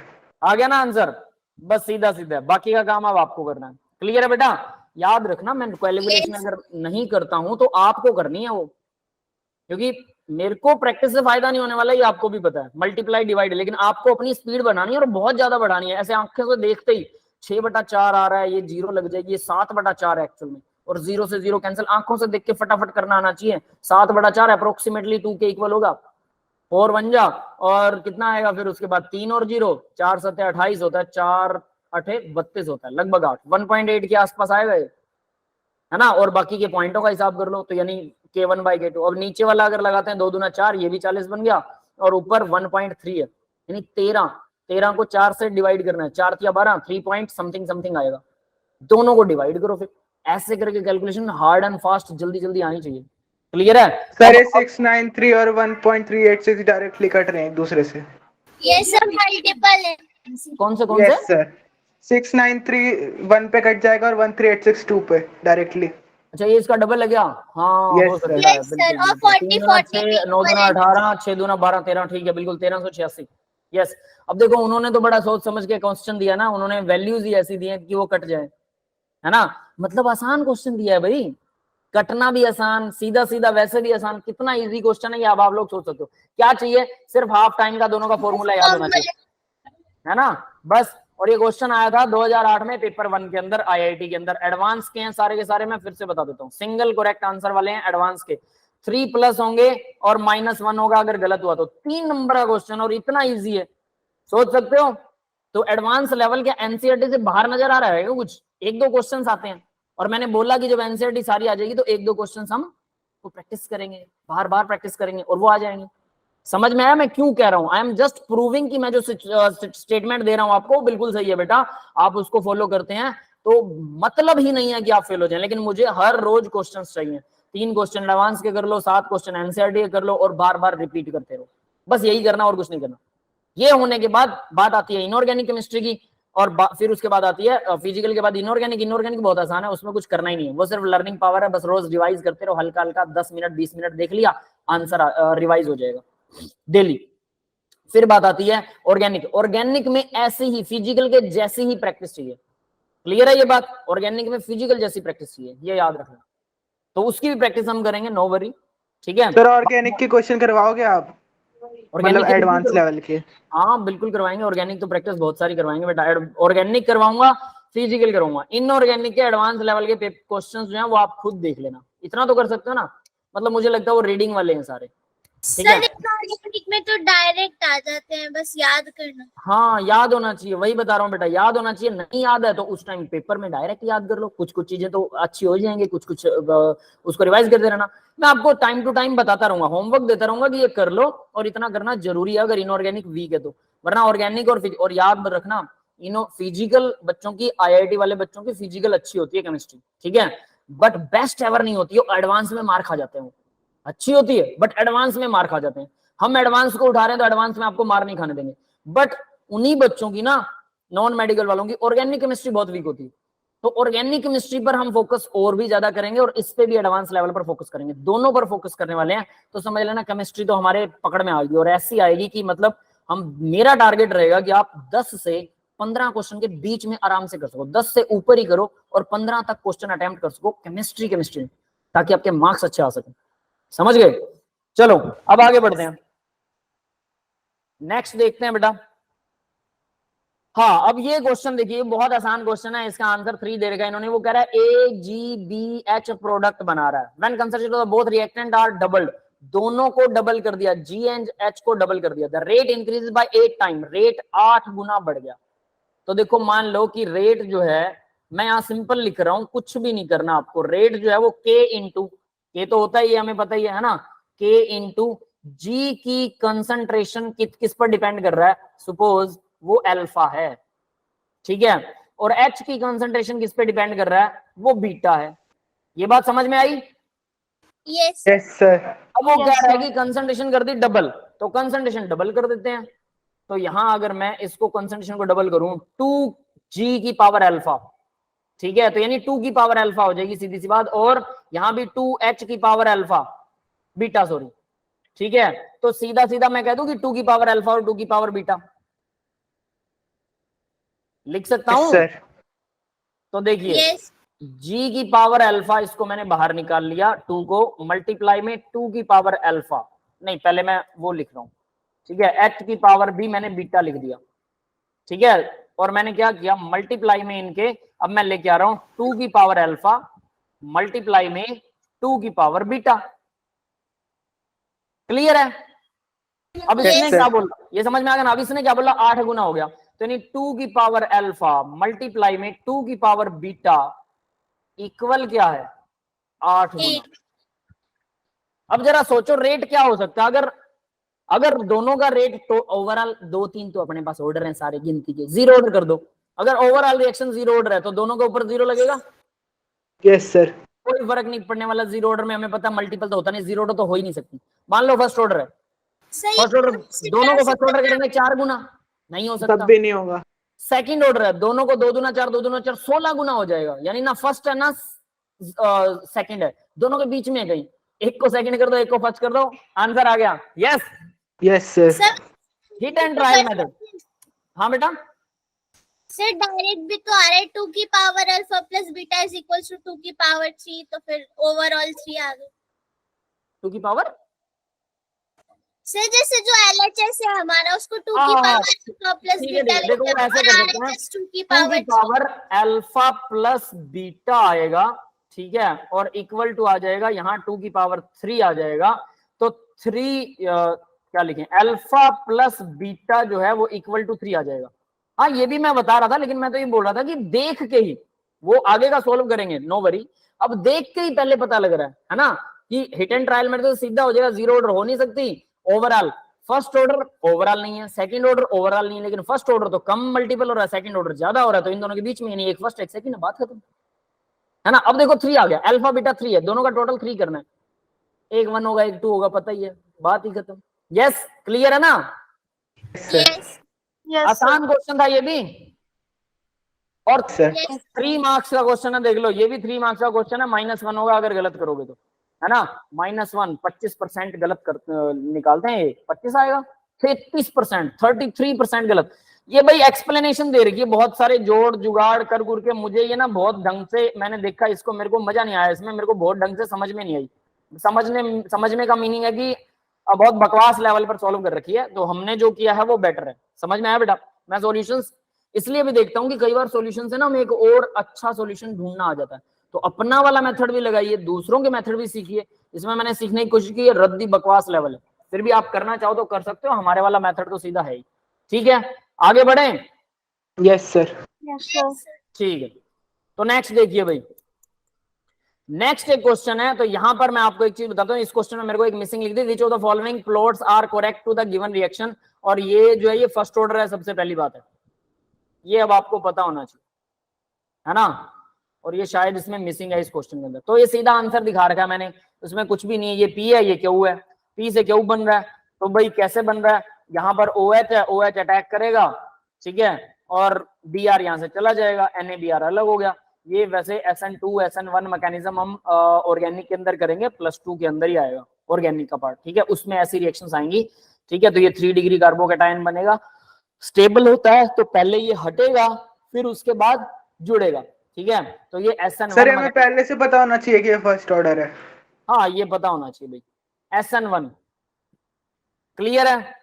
और वैसे देखो ये तो पता ही होना चाहिए, ऑर्डर तो हम निकाल ही नहीं सकते ना, दैट इज सर Yes, ऐसे वन क्या है यहाँ पे? SN1 मैकेनिज्म का नाम है बेटा इसका, ठीक है, ये हम मतलब आगे करेंगे, मैं नहीं लिखता इसको, ठीक है छोड़ो। ये होता है न्यूक्लियोफिलिक सब्स्टिट्यूशन यूनिमोलिकुलर, वन का मतलब यूनिमोलिकुलर, एक ही मॉलिक्यूल एक टाइम में एग्जिस्ट करेगा। जैसे इसका सिंपल बता देता हूँ, सबसे पहले ब्रोमीन हट जाएगा, ब्रोमीन हट गया तो ये बीच वाला कार्बन जो है क्या होगा, ये ब्रोमीन यहाँ पर नहीं है तो ये बीच वाला कार्बन पॉजिटिव हो जाएगा, यस पॉजिटिव हो गया ना, ब्रोमीन नेगेटिव चला गया। अब Yes, ये sir. पॉजिटिव होने के बाद अब OH नेगेटिव आएगा और वो इसके ऊपर अटैक करेगा, तब ये वाला मॉलिक्यूल बनेगा। मतलब एक टाइम में एक ही मॉलिक्यूल, या तो ब्रोमीन जुड़ा हुआ है या फिर OH। तो क्या इसका रिवर्स भी होता है? यस होता है। उस वो कब होता है, ये 3 डिग्री कार्बोकेटाइन है, तीनों तरफ क्लोरीन ये लगा हुआ है CH3, अगर मैं ये कार्बन हटा दूं, यहाँ अकेला H रहे, यहाँ से भी कार्बन हटा देता हूँ, अकेला H रहेगा, ठीक है, और यहां से भी मतलब 2 हटा दिए, चलो 1 लगा रहने दो। तो देखो अब OH नेगेटिव क्या करेगा, OH नेगेटिव पीछे से अटैक कर सकता है, जिससे यहां से ब्रोमीन धीरे धीरे दूर हटना शुरू हो जाएगा और OH धीरे धीरे अंदर आना शुरू हो जाएगा। तो एक ऐसा टाइम आएगा जब दोनों मॉलिक्यूल एक ही टाइम पर स्टेबल होंगे, उसको बोलते हैं SN2, बाई मोलिकुलर। 2 का मतलब बाई मोलिकुलर, 2 मॉलिक्यूल एक ही बार में। न्यूक्लियोफिलिक सब्स्टिट्यूशन, न्यूक्लियोफाइल क्या होता है, न्यूक्लियस को लाइक करने वाला, यानी नेगेटिव चार्ज को न्यूक्लियोफाइल बोलते हैं, नेगेटिव चार्ज पॉजिटिव को लाइक करता है, पॉजिटिव मतलब न्यूक्लियस, है ना। तो न्यूक्लियोफिलिक सब्स्टिट्यूशन मतलब एक हटेगा दूसरा जुड़ेगा, सब्स्टिट्यूट। न्यूक्लियोफिलिक सब्स्टिट्यूशन यूनिमोलिकुलर मतलब एक मॉलिक्यूल एक टाइम में, तो पहले पॉजिटिव चार्ज बनेगा उसके बाद में OH अटैक करेगा। बाई मोलिकुलर, 2 का मतलब बाई मोलिकुलर मतलब पहले पॉजिटिव चार्ज बनेगा नहीं, पहले OH अटैक करेगा, फिर ब्रोमीन धीरे धीरे हटना शुरू होगा और OH धीरे धीरे आएगा, तो दोनों मॉलिक्यूल एक ही साथ एग्जिस्ट करेंगे, OH भी लगा हुआ है, ब्रोमीन भी लगा हुआ है, बाई मोलिकुलर। ये मैकेनिज्म के टाइप, ऐसे बहुत सारे टाइप्स होते हैं। क्लियर है बेटा? Yes sir. तो ये वैसा कुछ है, मैं इसको नहीं लिख रहा हूं, सीधी सी बात, क्योंकि आप बेतुका कंफ्यूज हो गए, और वो हम ऑर्गेनिक में करने वाले हैं। तो देखो ये फर्स्ट ऑर्डर रिएक्शन है, हाफ टाइम क्या होता है भाई, फर्स्ट ऑर्डर का हाफ टाइम कांस्टेंट होता है। T हाफ इक्वल क्या होता है, 0.693 by K. क्या sir 0.693 by K। 693 divided by, के क्या बोल रहे हो आप लोग, Y के? सर सर के So by K. अच्छा बाय के, मैं कह रहा, मैं कहा पता नहीं कौन सी भाषा बोल रहे हैं ये वाई के, मैं कहा वाई के कैसा हो सकता है, बाय लगा रहे हो आप लोग, ठीक है। आगे बढ़ते हैं। तो भाई इसकी एक्सप्लेनेशन दे रखी है, तो ये तो आपको समझ में आ ही गया कि एक्सप्लेनेशन T हाफ इसके इक्वल होता है, यही इसने सेम टू सेम दे रखा है। SN1 मैकेनिज्म भी दिखा रखा है, फर्स्ट ऑर्डर रिएक्शन होती है। अब देखो ये कैसे पता लगा वो बता देता हूँ। SN1 मैकेनिज्म फर्स्ट ऑर्डर होती है, इसलिए हमें पहले से पता होना चाहिए। क्लियर है ये बात? Yes sir. Yes, sir. तो देखो ये ऑर्गेनिक का है, वैसे तो इन्होंने काइनेटिक में दे रखा, बट एडवांस तभी होता है जब आप मेन क्वालिफाई कर चुके होते, तो उसके बाद में देंगे, तब तो आपको पता होगा कि ये फर्स्ट ऑर्डर है और ये SN1 है, तब आपको अच्छे से पता होगा। अभी मैंने उसको एक्सप्लेन भी कर दिया, तो अभी याद रख लेना कि फर्स्ट ऑर्डर याद रहे, SN1 याद रहे ना रे, फर्स्ट ऑर्डर याद रखना, सीधी सी बात की ऐसी रिएक्शन फर्स्ट ऑर्डर होती है, बस बात खत्म है। तो यहाँ पर उन्होंने उसी को सॉल्व कर रखा, पता नहीं क्या क्या कर रखा है, बकवास चीजें। सी इज करेक्ट। नेक्स्ट देखिए, बाकी के बता रखे थे कि जो करेक्ट नहीं है। अब देखो ये मल्टीपल चॉइस वाला, more than one question is correct, +4 4 number का क्वेश्चन है, 1 माइनस। अब भाई ये क्वेश्चन ना क्रैमिंग लेवल का है, इनऑर्गेनिक केमिस्ट्री का है, प्योर क्रैमिंग है। इसको दिखा रखा है इन्होंने किसमें, क्या बोलते हैं, काइनेटिक्स में, बट ये काइनेटिक्स का नहीं है, प्योर क्रैमिंग है। क्या है ये पता है? न्यूक्लियर रिएक्शन है, न्यूक्लियर रिएक्शन। तो न्यूक्लियर केमिस्ट्री का क्वेश्चन कह सकते हैं, बट न्यूक्लियर रिएक्शंस के अंदर जो अल्फा डीके होता है उसका जो ऑर्डर है वो फर्स्ट ऑर्डर काइनेटिक्स होती है, ये हम कर चुके हैं। क्लियर है? टाउ इक्वल 1/k, याद है? 1.44 into 10 into T half. Yes sir. सबको याद है ना? तो देखिए, तो यहाँ पर क्या हो रहा है, उसका कोई काम ही नहीं है, जो हमने करा जो पढ़ा उसका यहाँ पे कोई काम नहीं, काइनेटिक्स का कोई काम ही नहीं। ये बोल रहे हैं भाई साहब कि यूरेनियम 238 है, 92 जिसका एटॉमिक नंबर है, 238 उसका मास नंबर है, उसमें से कुछ x माइनस हो गया, -x1, और फिर थोरियम बन गया, ठीक है, जो कि क्या बना 90 और 234 का, फिर x2 माइनस हो गया, प्रोटेक्टिनियम बन गया 91 और 234 का, फिर Z बन गया, पता नहीं क्या बनेगा Z, उसके बाद में फिर से थोरियम बन रहा है। क्लियर है? जेड से फिर x4 माइनस हुआ तो क्या माइनस हो रहा है? x की वैल्यू और z की वैल्यू बतानी है। क्लियर है? समझ में आ गया सबको question? Yes sir. Pure cramming है, मैंने शायद नहीं आप लोगों को नहीं बताया होगा, मैं बता देता हूँ। न्यूक्लियर रिएक्शन हमारे कंट्रोल में नहीं है। अगर मान लो आपको लगता है कि न्यूक्लियर रिएक्शन कंट्रोल में है तो भाई हम किसी भी बड़े न्यूक्लियस को तोड़ के उससे सोना बना सकते हैं। 79 Yes, atomic sir. Number, atomic number. तो सोने की कमी क्यों है? क्यों तंग हो रहे हैं साइंटिस्ट? उन्हें बनाने नहीं आता, आज तक नहीं आता, है ना?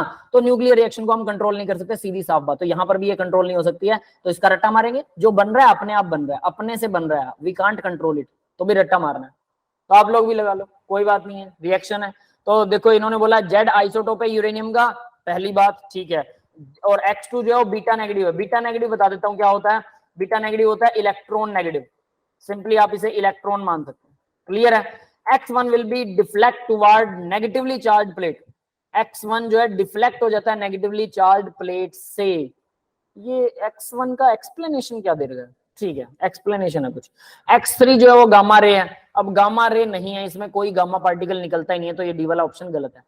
अब देखिए जरा, यहाँ हमारे पास आंसर आता है, ये पूरी कहानी इसने दिखा रखी है। यूरेनियम से थोरियम 234 बनता है, आपको क्या करना है? रट्टा मारना है। हीलियम का पार्टिकल निकल जाता है, अल्फा पार्टिकल बोलते हैं जिसको, हीलियम, इसका भी रट्टा मारना है। और ये गलत दे रखे हैं, यहाँ पे नहीं होते ये मास नंबर, ये लेफ्ट साइड में होते हैं दोनों, याद रख लेना। ठीक है बेटा, Yes. है ना? तो X1 की वैल्यू आ गई अल्फा पार्टिकल, जो माइनस हुआ। उसके बाद में क्या हुआ? अब थोरियम था, थोरियम से बना प्रोटेक्टिनियम, और इसमें से X2 माइनस हो गया तो X2 है बीटा नेगेटिव, वो इलेक्ट्रॉन जिसपे -1 चार्ज और जिसका मास 0 है। ये ऊपर 0 दिखा रखा है, मास के लिए। क्लियर है? तो मैंने बोला था कि इलेक्ट्रॉन ही होता है बीटा पार्टिकल, क्योंकि मास उसका नेग्लेजिबल है, न्यूक्लियस के मुकाबले तो नेग्लेजिबल है। नेक्स्ट देखो X3 क्या है? X3 फिर से बीटा पार्टिकल है। क्लियर है? इनको जोड़ जोड़ के ना न्यूक्लियस बना के देखना कैसे बनता है। तो देखो इनका ना ध्यान दो आप, 90 था 91 हो गया, मतलब कैसे? बीटा पार्टिकल, नेगेटिव पार्टिकल बाहर निकल गया, इसका मतलब न्यूट्रॉन प्रोटॉन में बदल गया। मास देखो, मास दोनों का सेम है। समझ में आ रही है ये reaction? Yes sir. Nuclear reaction ऐसे होती है, मास से आप अंदाजा लगा सकते हो, मास दोनों का सेम है।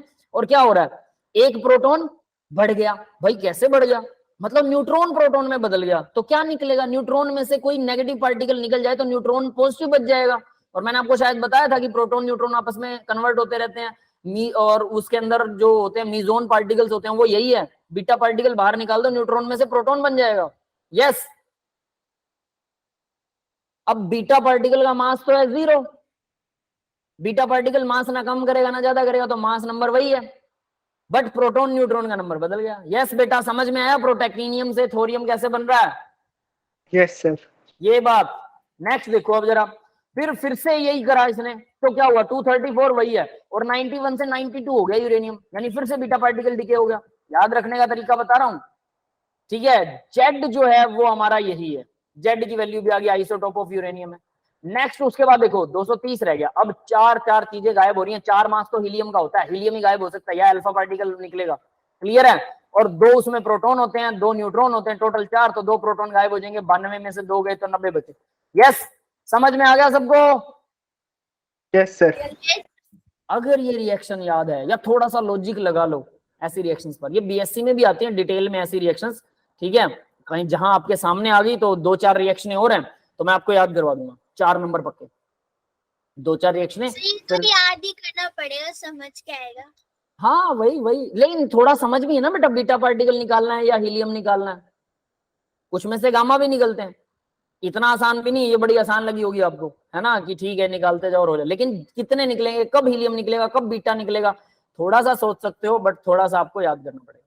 दैट्स इट सर, समझ में आ जाता है ना, फिर याद करने में आसान रहता है। हाँ, बस क्योंकि समझ में आने का मतलब है कि हम उस पर टाइम लगा रहे हैं, दिमाग अपने आप टाइम लगाता रहता है, तो वो फिर उसका एक लॉजिक बना लेता है दिमाग। बेतु का रट्टा मारने का तरीका है। हम अपना नाम कभी बोलते हैं अपने मुंह से?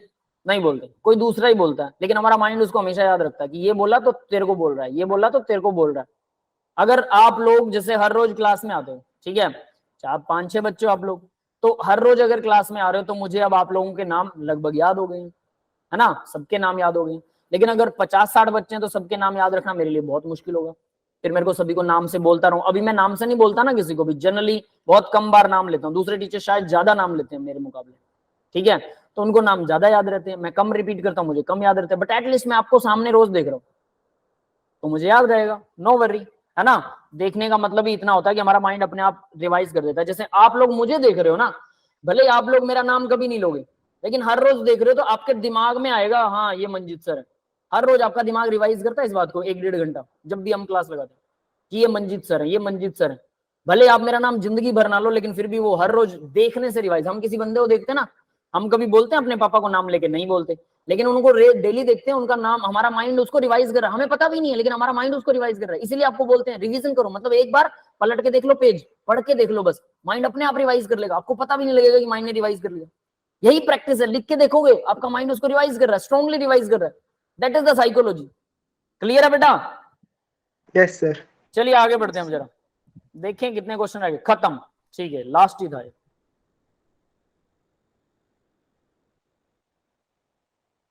सर एक क्वेश्चन मैंने आपको भेजा था, एक बार आप वो भी देख लेना। ठीक है, ओके गाइस, थैंक यू बेटा। ठीक है, ये क्वेश्चंस आप लोग अपने हाथों से करके देखिएगा, मैं रिकॉर्डिंग ऑफ कर रहा हूँ, फिर आपके डाउट्स देखते हैं। आपने कौन सा क्वेश्चन भेजा है प्रणव बेटा?